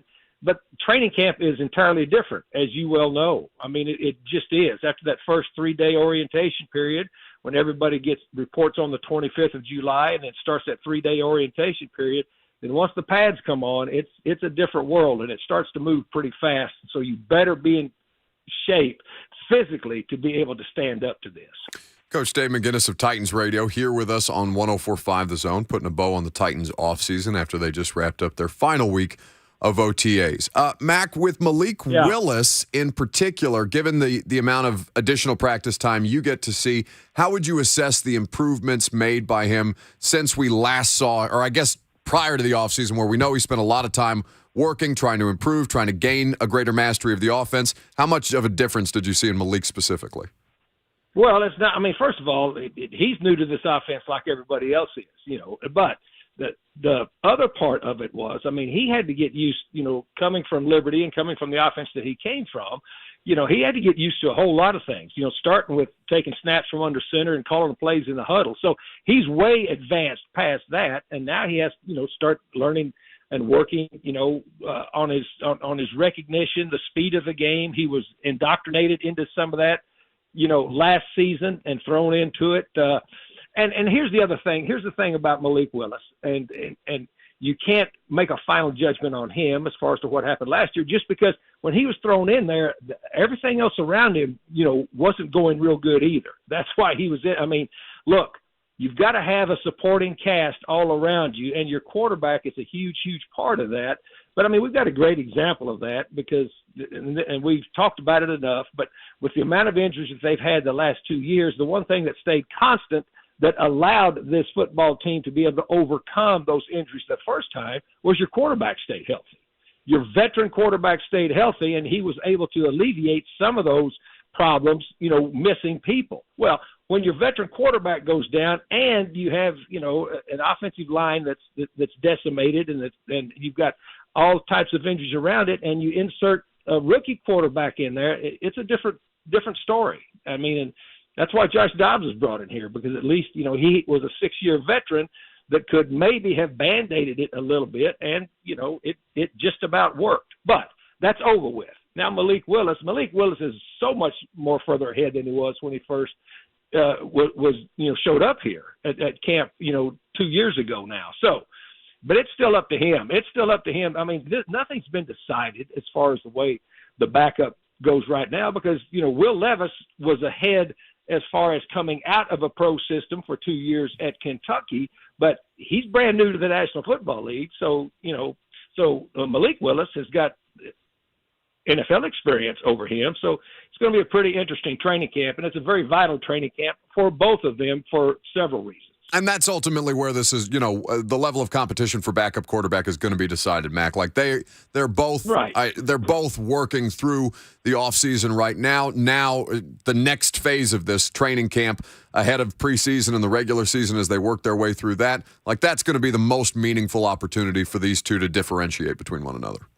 Absolutely. That's 100% true, and that's the way it should be. Look, the National Football League, they're always going to bring people in on top of you. That's just life. That's life in the National Football League. It's life as a coach, and it's life as a player. I was told very early in my career, I've told you this before personally, I've said it on the air, I was told by Mike Ditka when I first got into the league and was really excited about it, he said, just remember one thing, kid, every day's an interview. And that's the truth.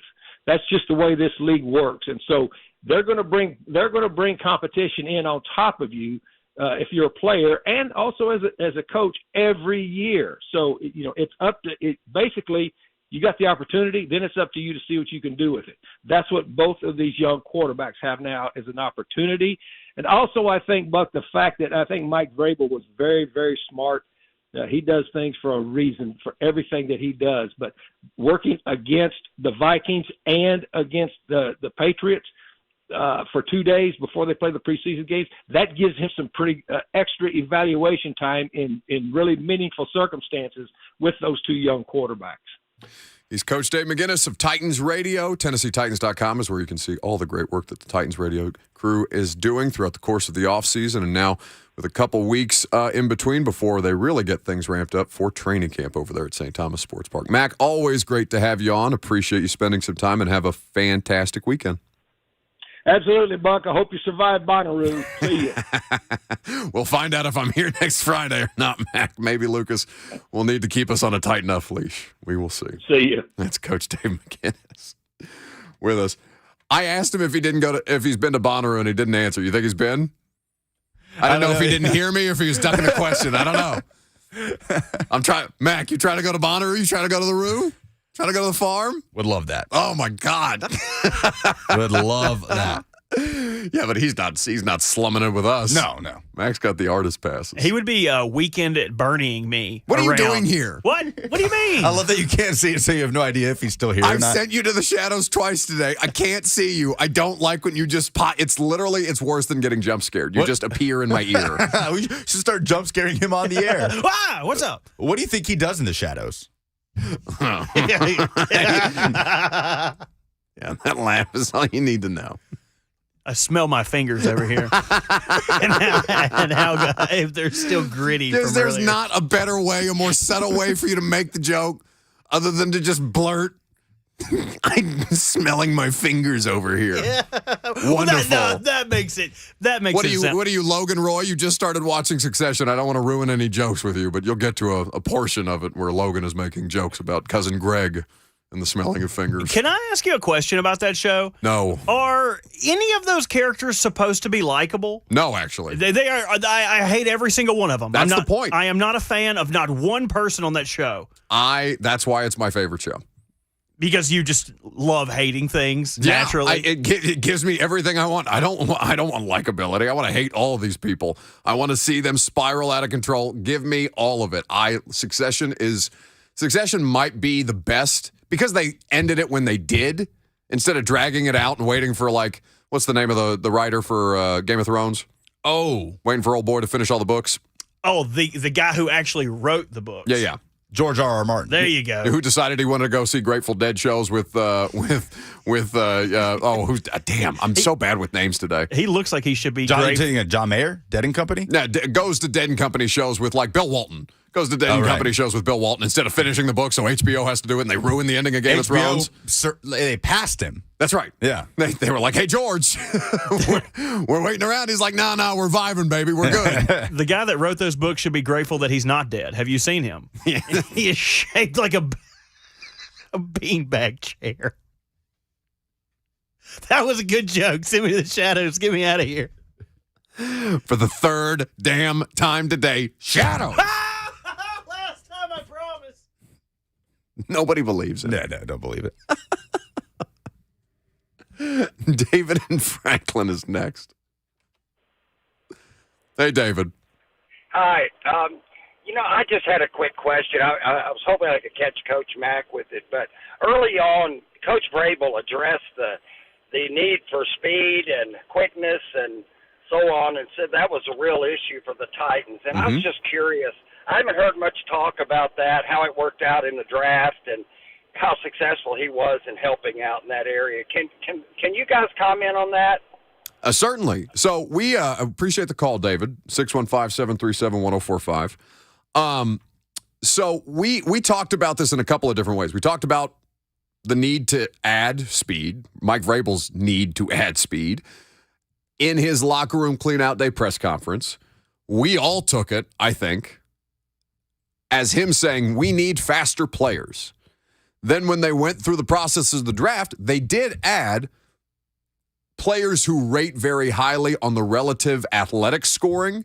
So they have a lot of highly athletic players. But straight line speed, I think, is what got misconstrued there. Where's the most straight line speed they acquired this offseason? Spears? That's more probably Spears. Like shifty, change of direction speed, not so much like 4.35 40 time. It's probably Spears. Because, what are they going to do with, say they need more speed and then draft a guard in the first round and say, well, he's a fast guard. That's not, you can't look at all of them that way. But yes, straight line speed, it's probably Spears of the tight end, the quarterback, the two offensive linemen, and Dowell, who's not a burner by any stretch of the imagination. He's just a big, long target. And neither is Hopkins. Correct. DeAndre Hopkins not fast. Makes this receiver room much, much better, but still does not add to that speed element. So, don't think of it in terms of, because what Mike Vrabel was trying to say is rarely are we the fastest team on the field. He's saying that their pace of play. So when you've heard a lot of the commentary around, well, we're trying to pare down the play calling. We're trying to simplify the language that we're using so that we can execute with greater speed and greater efficiencies the plays, so that we can get in and out of the huddle faster, so that we can keep up the pace of play. Not necessarily tempo all the time, although there is tempo in the offense. Not necessarily no huddle, but they're talking about the pace at which they play when they're referring to being the fastest team on the field. Now, of course, team speed is something that they have traditionally lacked, right? They don't necessarily have that guy who you would consider the player who's going to take the top off the defense. But I think they do have that in Treylon Burks, because we saw multiple examples in college and as in a smaller sample size, 11 games as a pro. Treylon Burks gets behind defensive backs. He can get behind the secondary. He's not what you consider straight line speed. Neither was AJ. But what Mike Vrabel loved about AJ as a player, and Jonnu and Chig and Derek, play strength and play speed. Not how fast are you in a straight line. How fast are you? How creative are you even as a ball carrier when they get you in space? When the offense gets you in space, how fast can you be in that moment? Which the Arkansas offense he came from was very, very good at doing that. An example of that exactly. And he kind of compared this new Titans offense under Tim Kelly to that offense. He did make that reference, and I thought that was interesting. We'll play those comments for you coming up next. We'll also hear from Ryan Tannehill. We'll take your phone calls because I see a bunch of them. 615-737-1045 if you want to jump in. I'm Buck Rising. It's 1045 The Zone.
So Revivalists, they're going to be at Bonnaroo on Sunday as well. Who are you more excited to see, Foo Fighters, Paramore, or the Revivalists? Revivalists are top 2 or 3 favorite bands of mine. So that's my main motivation for getting the Sunday ticket. But Paramore has quickly risen to the top of that list as well. When you start going through the archives and you start playing Paramore banger after banger, it's tough not to get hype about that. Yeah, and Foo Fighters are, just incredible live. So who's drumming for the Foo Fighters? They just we were talking about it with the Moon Taxi guys last Friday. Tommy and Tyler were in here, and they know that drummer well. Obviously, Taylor Hawkins, who tragically passed away last year, I believe. Mm-hmm. But Josh Freese, so I cannot remember which group he was previously with. Yeah, Tyler said something about about who the drummer was. Either way, looking forward to Bonnaroo this weekend. We've been in the middle of talking about team speed and the Titans offense. Let's get to some of your phone calls, 615-737-1045. How about Kevin calling us from Guns N' Roses? He played with Guns N' Roses in the late 90s. I-65 is where Kevin is calling from. Hey, Kevin. Hey, guys. Sorry I didn't play for Guns N' Roses. That's okay. You're forgiven. I appreciate it.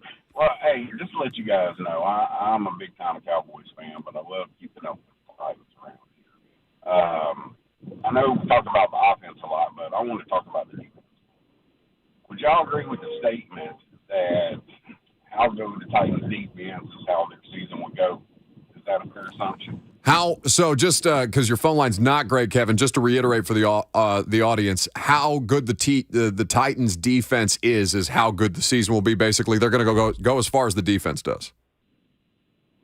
Basically, yes, sir. Yeah, I would say that I don't like that as an outlook for the season, given the importance of offense in today's NFL. But I'm willing to hear your argument for it. Well, not so much an argument. I was just wanting to point out that I think the strength of their defense would be their front line, and getting Harold Landry back, obviously, being healthy. But I guess the reason that I'm asking the question the way that I am is I want to get your guys' opinion on what they're looking at, maybe for strong side linebacker, middle linebacker, and even for corner. You know, I know there's certain parts of their defense that are pretty strong, but it just seems, from a novice, watching football, my wife playing football, that's their points they're looking to increase on defense. And I just want to get your guys' opinion on that. Yeah, we appreciate the call, Kevin. Thank you. 615-737-1045. So, their best chance to be special this year, like not knowing how Burks is going to look in 2023 or Chig or Kyle Phillips or all the unknowns that the offense has based on known commodities. We've talked about this before. Best chance for the Titans to be special is for that front four to be nasty again. Which is what we said a year ago today, right? Yes. Same conversation going into training camp. For all their offensive deficiencies. Pre-Landry injury. Right. Pre-Landry injury. Not knowing that Bud was going to miss as much time as he did. Understanding that AJ was no longer a part of the offense, so the offense was going to have to figure something else out and ultimately didn't. That the defense, and basically until week 7, the defense was it. That front line was cooking. And they still had a formidable pass rush in spurts, but after Jeff's ankle started to really labor with that ankle, after he got hurt in Kansas City, like you could see where the defense and their effectiveness with the ability to rush 4 and keeping guys on the field, and obviously Danico Autry missing some time, like that faded. So for a time, that was correct. It looks like they might try and do that again. Arden Key is a first-time, full-time starter. He was a third down specialist in San Francisco and in Jacksonville. The Raiders, the team that initially drafted him, couldn't quite figure out how to use him properly.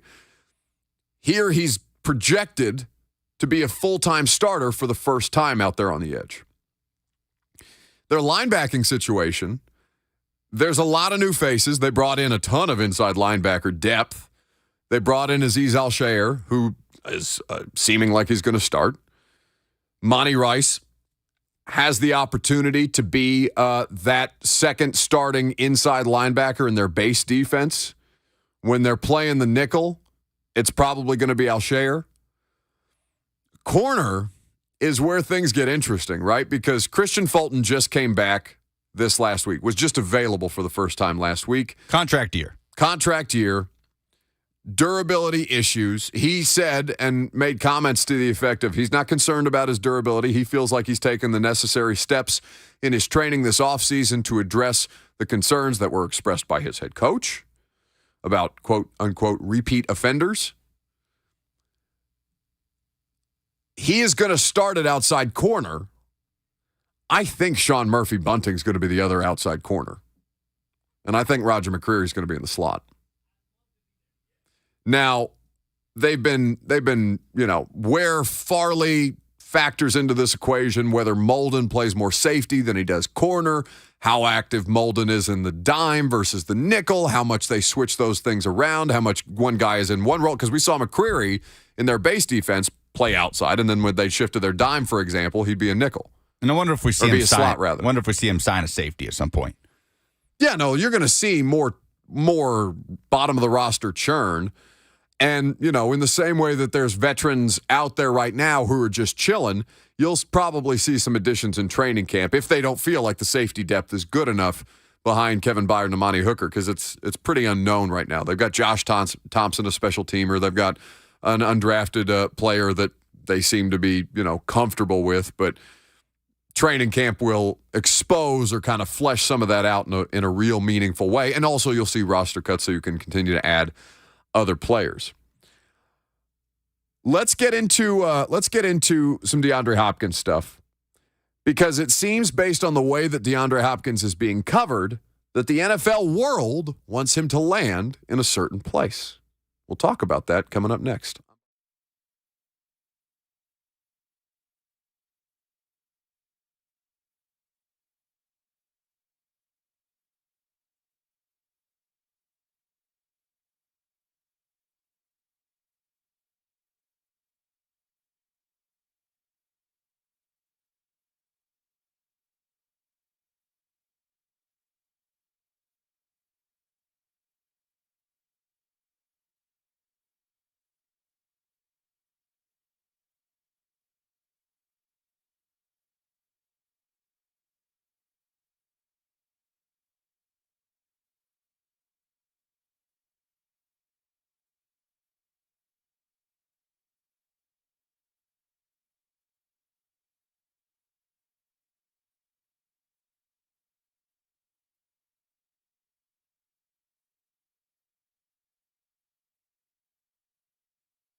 It is 12 o'clock. Good afternoon from the Superbook.com Sports Desk. I'm Lucas Panzica. Breaking news this morning in the NBA. Memphis Grizzlies star Ja Morant has officially received his suspension coming down from Commissioner Adam Silver. He will miss 25 games in the upcoming 2023-24 season. College World Series begins in Omaha this afternoon. Oral Roberts and TCU go head-to-head at 1 p.m. Florida and Virginia throw first pitch at 6 p.m. Tennessee will face LSU on Saturday night.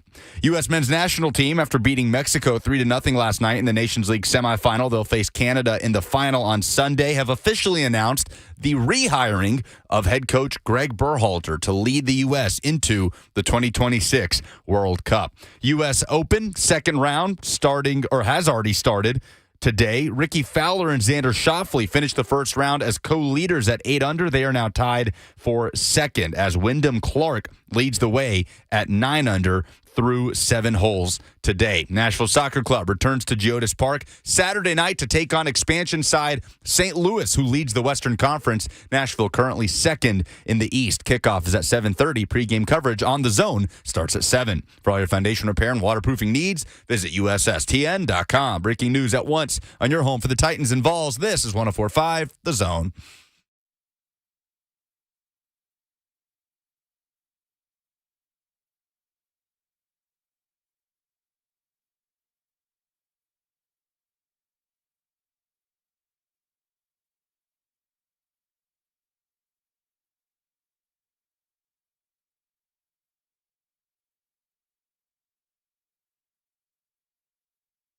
Final hour already here. Welcome in. Welcome back if you've been hanging out. Lovely to have you. Hope you're having a great Friday. One more for us to go before we turn you over to Blaine and Mickey. 3HL after that. 615-737-1045. You can join the conversation at any point. Got new information on DeAndre Hopkins' visit to Nashville, I think, courtesy of Mike Lombardi.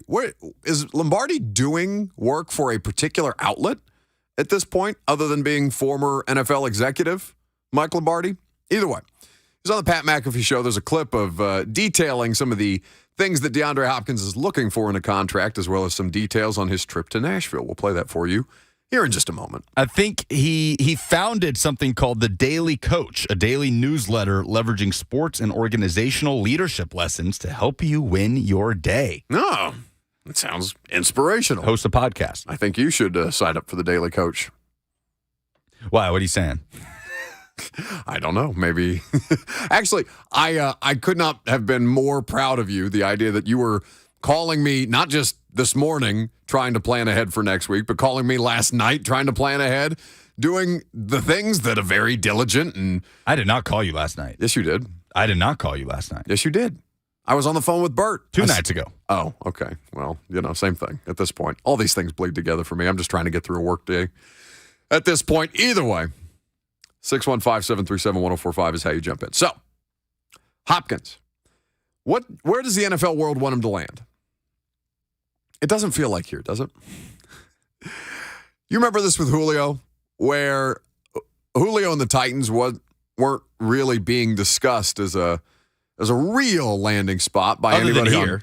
But yeah, here it was being discussed as a real landing spot. But like anytime you turned on television in the Julio Jones trade saga, it was all about the different teams. It was mostly about the Green Bay Packers, it felt like, because of all the times that Aaron Rodgers had not received the adequate wide receiver help. Here's Julio. How much can you get out of Julio at this stage? There were a lot of different options that sounded a lot sexier, and he ended up getting traded to Tennessee. Dan Orlovsky, is this on NFL Live or is this on the Pat McAfee show? This is on ESPN. This is on ESPN. Yeah. Dan Orlovsky, NFL analyst, former NFL quarterback, was talking about DeAndre Hopkins and where he would like to see DeAndre Hopkins land. This is the audio courtey of ESPN. Very clearly, New England can't let him out of the building. They can't. Both for their football team and for their quarterback. You aren't a playoff contending football team right now in New England. You're going to have a top 7, 8, 9, 10 defense, but your offense isn't explosive enough or powerful enough in the AFC. You get DeAndre Hopkins, you have a chance. I'm not sitting here saying it's a lock, but you have a chance. You don't have one without a player like DeAndre Hopkins. And Mac Jones has no chance to prove that he is your future at quarterback unless you bring him some help. And everybody else's role, to Tim's point, becomes a little bit more what they're accustomed to. Like he comes there and maybe he's not the number one that we put a Justin Jefferson at, but he's their number one. So then Juju's their number two. Or their tight ends with both Hunter Henry and Mike Gesicki, they could play that 12 tight end role. Thornton, their second-year wide receiver, becomes the vertical threat. So if you're New England and you're being honest about your roster and you want to legit be a playoff contender this year, you cannot let DeAndre Hopkins out of your building, both for your football team and your third-year quarterback, who reminding everybody, who's on his third offensive coordinator in 3 years. By the way, so that's Dan Orlovsky on ESPN. Why do we continue to cite third offensive coordinator in 30 years? That happens everywhere. Like it happens everywhere on a regular basis. The amount of turnover at offensive coordinator. I remember citing that for Marcus Mariota. I remember that being cited for Baker Mayfield. Like, this is just a thing. So at a certain point, and I understand Dan's a former quarterback, they would like to play for the same offensive coordinator that they like to work with for an extended period of time. Those offensive coordinators also want jobs, better jobs than the ones that they have. So, like, at some point, the citing of offensive coordinator turnover, it's almost a moot point in the NFL. But to Dan's point, all right, don't let him out of the building. You can't let him out of the building. You can't afford to let him out of the building. Then what happened? You let him out of the building. He didn't have a contract from the Patriots. Titans did the same. He's not in any hurry to sign. They're probably on the same page as like, yeah, we're probably going to take our time with this. We're going to evaluate our best options. We'll get back to you. We'll just continue to keep in conversation. All these teams, or at least the first two that he's taking actual visits to, they're letting him walk out of the building without a contract. For the same reason that we talked about it earlier, it doesn't make sense for them to be the first one with a contract offer down just to get leveraged by another team, to get leveraged by the agent, to get leveraged by Hopkins, who famously wants the bag. So if you give him a bag and he says, can you give me a better bag based on the offer that this team just gave me, then all of a sudden you look like a dope. Yesterday afternoon from Jeff Howe of The Athletic, he tweeted wide receiver DeAndre covers the entire NFL. Tweeted wide receiver DeAndre Hopkins and the Patriots have had a productive visit, according to a source. No deal at the moment, but still a level of optimism the two sides could reach an agreement. Do those words mean anything to you? Okay. I just wanted to. As I was reading that, my brain was like, this means nothing. How many words did you get through before you realized it's just word salad? Like 4. Yeah. Somebody told Jeff Howe, yeah, the visit went great. Great. Yeah, we feel good. Did you sign him? No, but we're optimistic. Yeah. Okay. It's when you take the time to read these things through, maybe a second or a third time, you're like, oh. I'm by the way, I myself have tweeted uselessness like that at previous points in my life, while not realizing how useless it actually is when I read it back. What is this Lombardi information you opened the segment with? So Mike Lombardi, former NFL executive. Does he work for DraftKings as well, by the way? Okay, so he's a part of the DraftKings network. I assume that's where he does the podcast for DraftKings, building out a lot of original content right now. So he's on the Pat McAfee show, and he's talking about the details around what kind of offer DeAndre Hopkins is looking like, and also providing some additional details on DeAndre Hopkins' visit to Nashville. I don't have the audio. Oh. You didn't. You told me Mike Lombardi said something. I have no idea what you're talking about. We did not discuss this. Oh, yeah, but typically when I say there's audio. No, I just thought you said he reported something. I don't know. Can you get the audio? What's it on? Pat McAfee's Twitter account? Oh, well, then it's going to have to be a minute. Okay. It's Pat McAfee, but total wild card on FCC radio. Okay, fair. I assume when I said, hey, he's on McAfee show, that you understood to go get it. I understood nothing. Okay. Excellent work by us. We'll play that for you in a moment after Lucas makes sure that it's FCC safe, because Pat is not governed by the FCC. Tyler Dowell says, you got to say the magic word, Buck. What, please? Never. Anyway, for the rest of the NFL, it's not interesting for him to be signed here. I can tell you the same thing that Jeff Howe told you about the Patriots. Yeah, they had a pleasant meeting. Yeah, they're optimistic. Yeah, they don't have a contract offer out to him. So at this point, it's just kind of a wait and see, and he's very content, he being DeAndre Hopkins, to go through the evaluation process, to see what offers are out there, to evaluate all these different options, to see if there's any more teams that would like to set up a meeting with him specifically. Though I would think that'd be harder to do before training camp, because what's been a big part of the Titans and the Patriots meetings with DeAndre Hopkins? He's spending extended time with Bill Belichick. He's hanging out. Ryan Tannehill is hanging out with DeAndre Hopkins and his girlfriend who is in town here in Tennessee. They're basically giving him the all-out welcome, rolling out the red carpet when guys have been in town, been around. Now, I don't know if whomever is hanging around, let's say Dallas decides to have him in for a visit, and if Jerry Jones is not going to call some reinforcements back to Dallas who are on vacation during their offseason to try and recruit DeAndre Hopkins, or guys who are still around in the Dallas area. These different kinds of things, right? It's possible, but it's hard to do in the summer because the NFL's on vacation for 6 weeks and everybody scatters to the wind. Now, rookies still are going to be around for the next couple of weeks. Coach Mack told you that, and coaching staff will be as well. Executives will be as well. But I'm curious to see, now that he's made these 2 visits officially without offers from either, whether any other visits pop up, whether any other teams are content to make him an offer without a visit, because that's not unprecedented, and how that impacts the Titans' kind of urgency to sign him. They were talking to him, reported by Albert Breer, they were talking to him, Tennessee was, while he was still on his New England Patriots visit yesterday. So they're clearly keeping in close contact. They're checking in.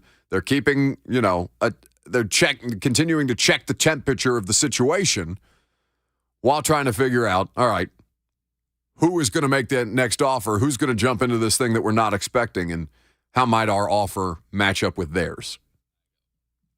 We'll play that Mike Lombardi audio for you coming up next. We'll also get into just putting a bow on the Titans offseason. What did we learn from the last basically 6 months of watching the Tennessee Titans go through the downfall of what 2022 was and try and put this thing back together ahead of 2023? I'm Buck Rising. It's 104.5 The Zone.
Welcome back to the show. So we teased that Mike Lombardi audio on the Pat McAfee show, him providing some context as to what kind of contract DeAndre Hopkins would want, and also some additional details on his visit to Tennessee. This was Mike Lombardi earlier today.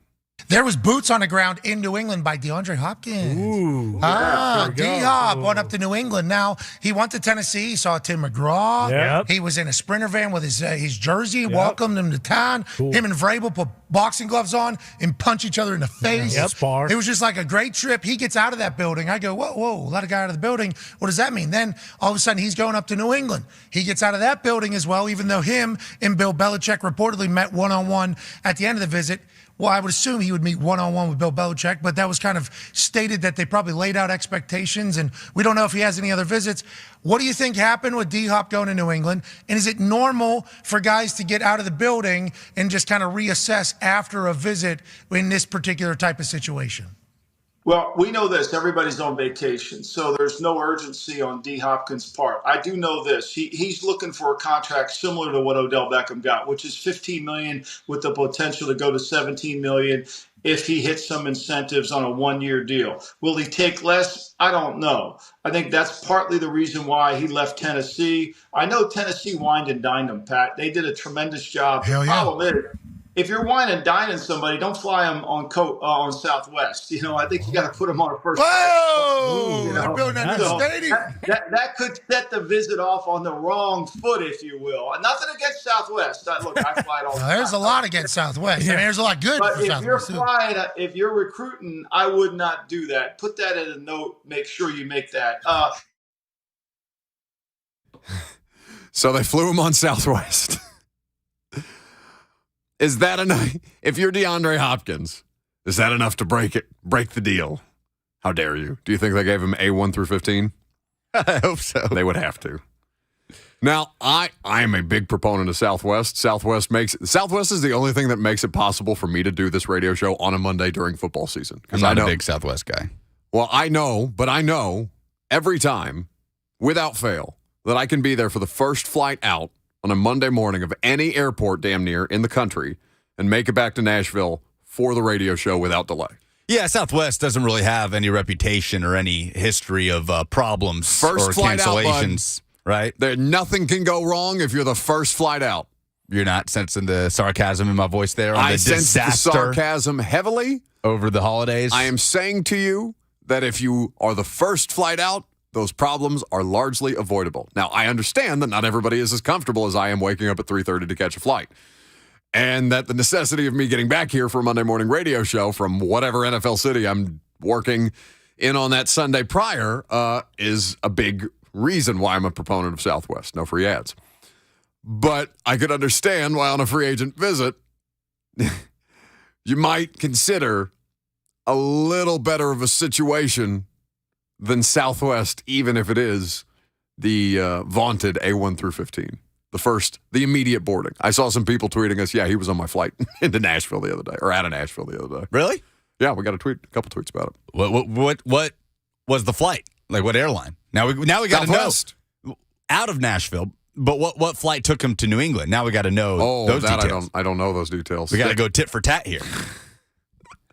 Do some investigative journalism. I mean, listen, this is the level, though, you laugh. This is the level of detail that people are dying for.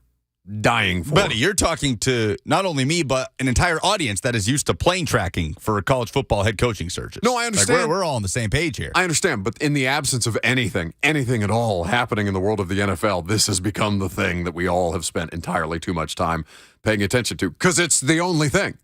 It is simply the only thing. What's the second biggest headline on ESPN.com right now under the NFL tab? I'm dying to know. Under the NFL. What about just general? What's the lead headline on ESPN.com's homepage? Oh, it's probably something baseball related.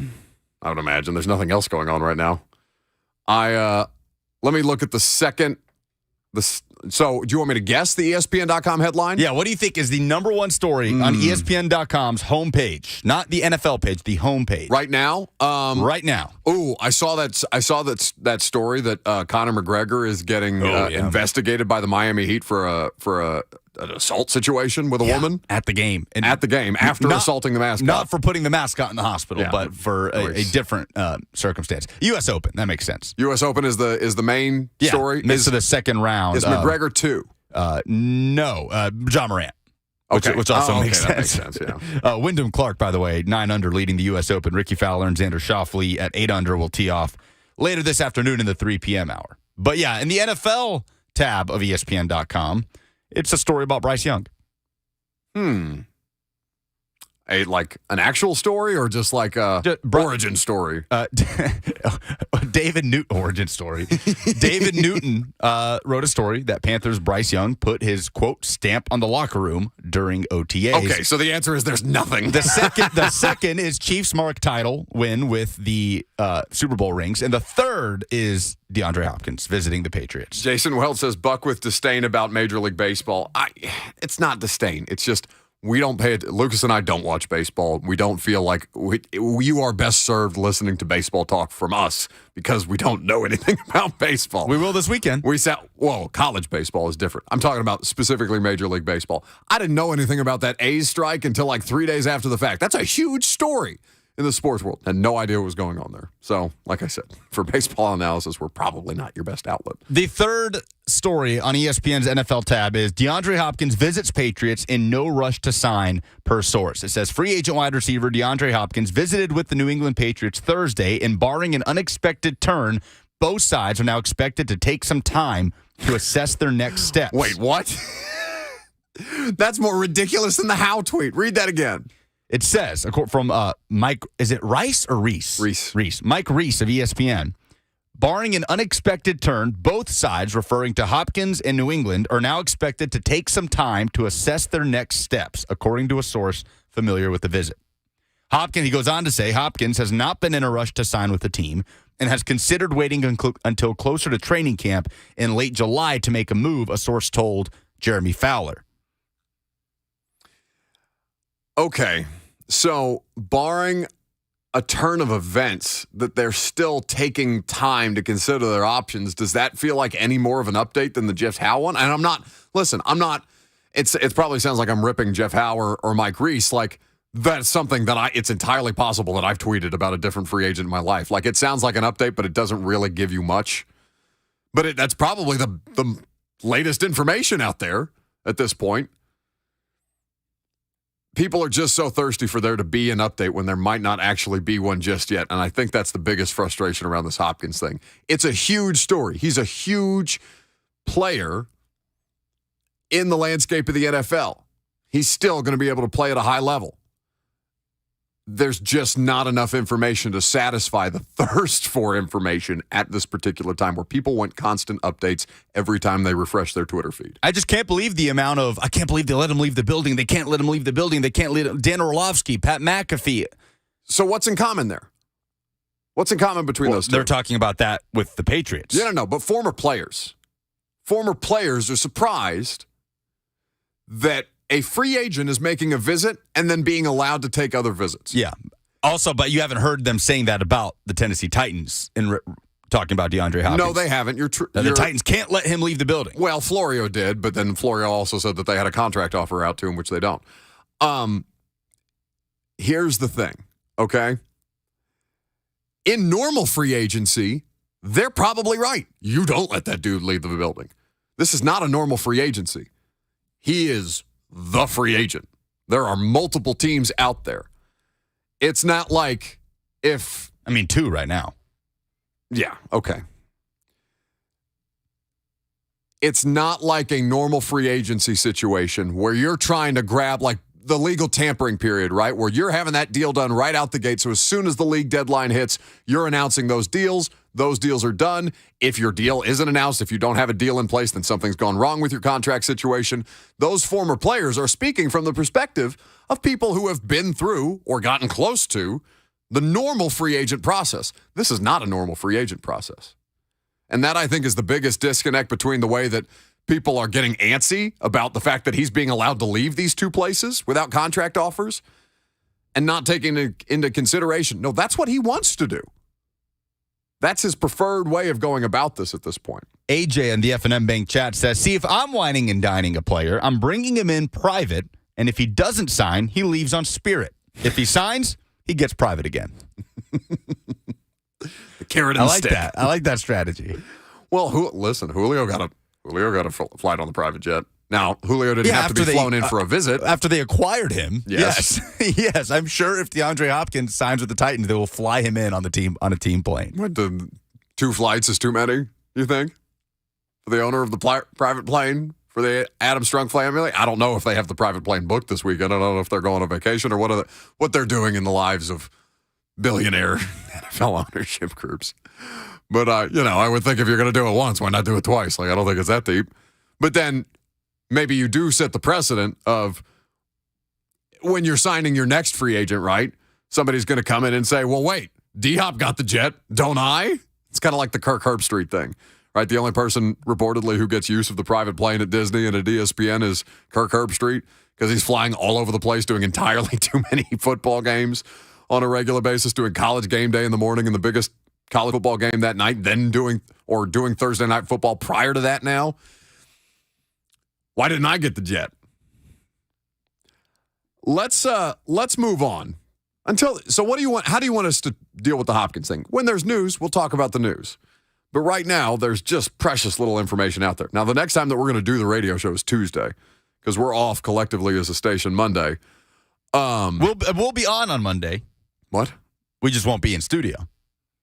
What? A variety of segments over the last few weeks. So Chicaconquo, conversations with Arden Key. Best of. Yeah, a lot of discussions will be running on Monday. Okay. So still reason to tune in. Okay, so if you missed any of those things and you're not a podcast subscriber, you are welcome to listen to the best of the radio show. Although it's my understanding that a number of people have volunteered to come in if Hopkins signs. There is a break glass in case of emergency situation here. So if DeAndre Hopkins signs with the Titans, we'll be live and local Monday. You and I won't. I don't think DeAndre Hopkins is signing with anyone this weekend. Neither do I, but I believe you and I have already declared the position of no. I saw that everybody else was very willing to volunteer to work Monday. I said, he'll still be a Titan on Tuesday if he signs. Not going to happen this weekend. I don't think so. We'll see. I mean, we talked about it off the top that it seems like the outside world in the NFL is talking about him more heavily with the Patriots than potentially with the Titans. But why do you think the biggest reason for that is? I'm sorry. You said that it's being made to sound like he's talking more with the Patriots than with the Titans? I'm sorry. As though NFL media, national media want him with the Patriots more than they would with the Titans. Like, what about DeAndre Hopkins with the Patriots is more appealing to the neutral football fan than with the Titans? Bigger fan base, bigger market. Bill Belichick, still the greatest coach of all time. Titans are considered an annoyance rather than as a mainstay. Patriots are the most successful franchise in the last 25 years of professional football. Last Super Bowl was what with Brady? 18? Patriots, yes, Patriots, when they Rams? beat the Rams. Yeah, terrible game. Yeah, bad game. It was like 13-3. Yeah. They just stifled LA. I remember saying that and then getting, I can't remember who it was, but it was somebody at the combine, an offensive line coach yelling at me because he said, you don't know anything about offensive defensive line play. I said, no, you're right. I don't know anything about it. It was a terrible football game.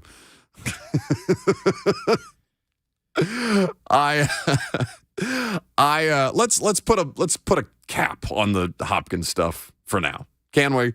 Because I just feel like at a certain point it's just spinning in circles. Are those explanations good enough for you for why he's being discussed more? Like, you called me this morning while I was having breakfast, watching television, looking for things that we might add into the radio show today. And I had SportsCenter on, or I had Get Up on, rather. And there's Louis Riddick with a 20-minute segment breaking down DeAndre Hopkins' fit with the Patriots. Now, I don't know that they did or did not do that with DeAndre Hopkins' fit with the Titans. I know that I have seen precious little of that anywhere where I turn on NFL coverage, right? I'm not seeing full, top of the 8 o'clock hour SportsCenter segments with the former NFL front office person breaking down how well he would do with the Patriots, why this makes sense with the Patriots, how well this would be, how much this would serve Mac Jones. all these different things. I'm not seeing near the level of discussion around Tennessee as I am New England. Now, that doesn't matter. We're talking about it. It's literally all we have to talk about. It's all I've got for 3 hours a day is how to make the Hopkins thing a topic. But I think I am leaning more and more towards, and there's still no question in my mind that the Titans are more of a player to win their division with Hopkins than the Patriots would be to win the AFC East with Hopkins. But I am leaning more and more towards the Patriots could be more of a factor in the AFC East with Hopkins than I previously thought. Yes. I really think that Buffalo has flaws. Josh Allen is going to give them a huge advantage no matter who the opponent is as long as he's healthy. He's a cheat code. Buffalo last year was a flawed football team, and they came out of the gate. We came out of the gates talking about them, and for several months into the NFL season, as like, bar none, Super Bowl favorites. And it just doesn't work like that, especially in the AFC right now. Nonsense. So, like, while Miami looks like it's in position to compete for the division title, while Buffalo and New York with Aaron Rodgers look like they are far more equipped to compete for the division title than in New England. New England should be, by any stretch of the imagination, the fourth best team in that division. Bill Belichick exists to make those situations nonsensical. But do they have the biggest question mark at quarterback in that division? Is Mac Jones more of a question mark than Tua, his former teammate? I feel like we know less about Mac because of his constraints last year with their play calling situation. And I feel like I know all I need to know about Tua, which is that he is hugely dependent upon that offense to be successful, that Mike McDaniel offense to be successful. Which, can work for them. No. Worked. Yeah. Was working. Very much so. And then they scrambled his brains twice, and it was derailed, unfortunately. But Patriots have the defense. They have the run game with Hopkins. They'll have kind of the supplemental players around him at receiver. They have the tight ends. I forget that Mike Gesicki is a New England Patriot alongside Hunter Henry. Trippin' Titan says, we need a breaking news sound bit every time anyone has anything on DeAndre Hopkins, anything at all, even what he hates. So you remember there was a period in time, and I think CNN has since corrected this. There's a period in time, I don't know how, you don't watch news, yeah? This typically? Anytime I ask you something about probably it. Not. What did I try to explain to you the other day that you looked at me and said, you lost me like 5 words into that sentence? There's something to do with current events. I can't remember. No. I figure if it's important enough, it'll make its way into my That's good. Into my line of vision. That's good. Anyway, for a while, the joke with CNN was that everything in the world, anything that popped up on the screen, breaking news. So should we do that? Should we turn into DNN, DeAndre Hopkins News Network? Every time there's anything at all. What he had for breakfast this morning. What kind of toothpaste he uses. Should we play a breaking news sound? I don't know. I kind of feel like that's a fun bit. Yeah, but that I feel like that could get old pretty quick. Oh, hell yes. That's the point. I mean, that breaking news sounder, it fires alarm bells, right? Where people perk up. No. It's like we're like the boy who cried wolf. Nobody's going to believe us when we get to some actual news. Well, I'm sure there's people making jokes. No. See, there's something about that sound that just fires off some triggers in your brain. Like, oh, my God, what's happening? No. The only thing it triggers in my brain is anger because I hate the laser light show. I don't understand what the lasers have to do with breaking news. I've never understood that about sports talk radio. Or like we play we're getting into a tangent now. You can tell it's the end of a show on a Friday. I've never understood why they play the music underneath every ESPN or NFL Network clip. Like just the generic rights-free music that they're playing underneath it. It drives me crazy. In the middle of the Dan Orlovsky clip, I'm trying to listen to Dan explain why DeAndre Hopkins makes so much sense for the Patriots, and all I hear is like terrible rights-free music. That's all that exists. Fort and Tyler in the F&M Bank chat want the Blaine Bishop breaking news sounder every time something.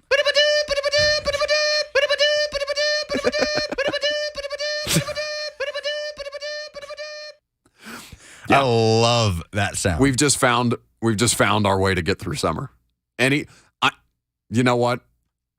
Since people think media is fake news anyway, should we just make up or should we recklessly make up DeAndre Hopkins headlines and just play the Blaine Bishop breaking news sound as if we're breaking the most ridiculous DeAndre Hopkins stories ever? Like, DeAndre Hopkins had waffles for breakfast this morning. No. I'm sorry. Should we get reckless with it? Oh, like actually fabricating? No. Okay. No.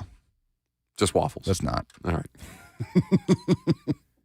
DNN for the rest of the summer. 615-737-1045. Last call for phone calls if you got them. We'll update the polls. Get you out of here at least a little closer to your weekend with Blaine and Mickey coming up next.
Wrapping it up on a Friday. Love that music at the end of the week. Thank you guys for hanging out with us all throughout the course of your work week. We greatly appreciate you hanging out, making sure that we continue to get to do the stupidity around here that we think we call a radio show. We're also very excited about a new partner here on the radio show that I just had the opportunity. I have not yet sampled what Central Barbecue has brought into the radio station today, but Lucas has, and the reports are glowing. Yes? Dry rub ribs, man. Ooh. They do it well. Very well. Among other things that are out in the break room at this point, provided that I get the opportunity to even try them, because Robert has been left alone in the break room with a mountain of barbecue. Yeah, he has descended upon it. Banana pudding. I saw coleslaw. I saw beans. I think I saw pulled pork in there. Potato salad. Lovely. We're very excited to have Central Barbecue on board. Their location in Hillsborough Village is awesome. It's a really, really cool old historic building. It's the old Sportsman's Grill in Hillsborough Village. You can go check them out on 21st Ave over there. They also have a spot in Geodis Park. That's right. They're one of the food partners with Nashville Soccer Club. Home game tomorrow, Nashville SC hosting St. Louis. So go get some Central Barbecue while you're out there. I can't speak for the the Preds have like local food in Bridgestone, don't they? Yeah, they have some, yeah. Okay, because the Titans have definitely gotten better about it, because now Martin's Barbecue is there, and you have Slim and Husky's Pizza. Yeah. The soccer stadium, I think, has done it better than anybody. They've knocked it out. The food is incredible. Because I don't know why that just popped into my head. Well, I guess because we were talking about Nashville SC, but I can't. Maybe I just don't go to enough Preds games. I'm sure the Preds do stuff like that, and I just don't want to there's speak out of turn. No, there's good food in Bridgestone Arena. Yeah. There is. But, no, Geodis Park for me is, with the empanadas put it over the top by themselves. But Prince's Hot Chicken's in there, Central Barbecue, Rock and Dough Pizza. Yeah. There's so much going on. Yeah. Well, we could not be more happy to have Central Barbecue as a part of the radio show. You are not going to be happier until you get Central Barbecue as a part of your life. It's lunch hour. I'm very excited to have some Central Barbecue here in just a little bit. We did not talk about the championship parade for the Nuggets yesterday. Why else would we talk about the championship parade for the Nuggets other than an NBA champion was crowned? This particular NBA champion headlined by the most unwilling of champions, it would seem, Nikola Jokic. And we played for you the audio after they won the title of him being asked if he's, by reporters, at a time when, celebration, joy, glee with your family, with your friends, with your teammates, with your coaches, everybody vibes are high. He gets to the post-game press conference and he's asked, "You're going to stick around for the parade? You're going to wait to go back to Serbia before or until after you do the parade?" And he said, "What?" And I don't want to sound like I'm making fun of his accent, but the line was, "When is parade?" Yes, like almost Frankenstein-ish. When is parade? He was told Thursday. He said, no, I have to go home. I have to go home. Literally dropped his head into his hands. I have to go home. So then Nikola Jokic sticks around for the parade, and he looks like he's having a little better time at the parade than he was at the post-game press conference. You know that I told that I don't want to stay on parade, but I want to stay on parade. He said it's the best day of his life. I bleeping want to stay on parade. I love that. I know I said I don't want to stay on parade. It looks like I effing love parade. It looks like the most fun championship parade I have ever seen. I bet it smells loud outside. Have you seen Mike Malone, the head coach? Like, Nikola Jokic has been making the rounds, that clip, but Mike Malone is having more fun at the championship parade for the Denver Nuggets than I've ever seen any head coach in any championship, any sport ever. I haven't heard the... Oh. Sorry. I got guys like Bruce Brown. Come here, Bruce. Listen to him. Bruce. Hey, y'all tell me, is Brucey B going anywhere? Hell no. Hell no. Hell no. Hey, we running this back. We running this back. Yeah. Is he lit up? He has to be. He's saying, "Get loud." Get loud. It's better than Bill Belichick, just the dry days off. They're up there on that stage, and DeAndre Jordan is handing Mike Malone little Fireball airplane bottles, and Malone's just slamming it. Like, he is having the time of his life. Tom Brady avocado tequila drunk up there. That's great. Good for Mike Malone. You think he's still cursing the Lakers in his sleep? They're still talking about the Lakers more than us. I turn on damn SportsCenter this morning. They were talking about, on the heels of the Nuggets winning the first NBA championship in the history of the franchise, are the Nuggets and the Lakers rivals? Yeah. I almost threw my remote as I spend literally the next 2 months getting ready to talk about DeAndre Hopkins. Polls, please. I don't know who you are, but I know what it's time for. A poll update on the Buck Rising Show.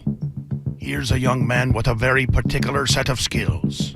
With the final numbers, here's Buck Rising Show correspondent and producer, Lucas Panzica.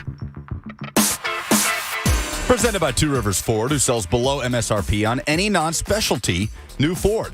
Where would the NFL world prefer DeAndre Hopkins end up? The Patriots or the Titans? 53% say the Titans. All the replies say the Patriots. Yeah, I definitely think the larger discourse around DeAndre Hopkins has definitely been Patriots over Titans. In fact, almost exclusively Patriots, other than the mention of a visit to the Titans. What are you most confident about after the Titans offseason? Most confident, Bucket says that they're wearing Oilers jerseys next year. Brian says the defense. Jordan says the defensive line specifically. Yeah, I had to think about this question. We're going to have to, maybe we'll do this on Tuesday. Confidence levels.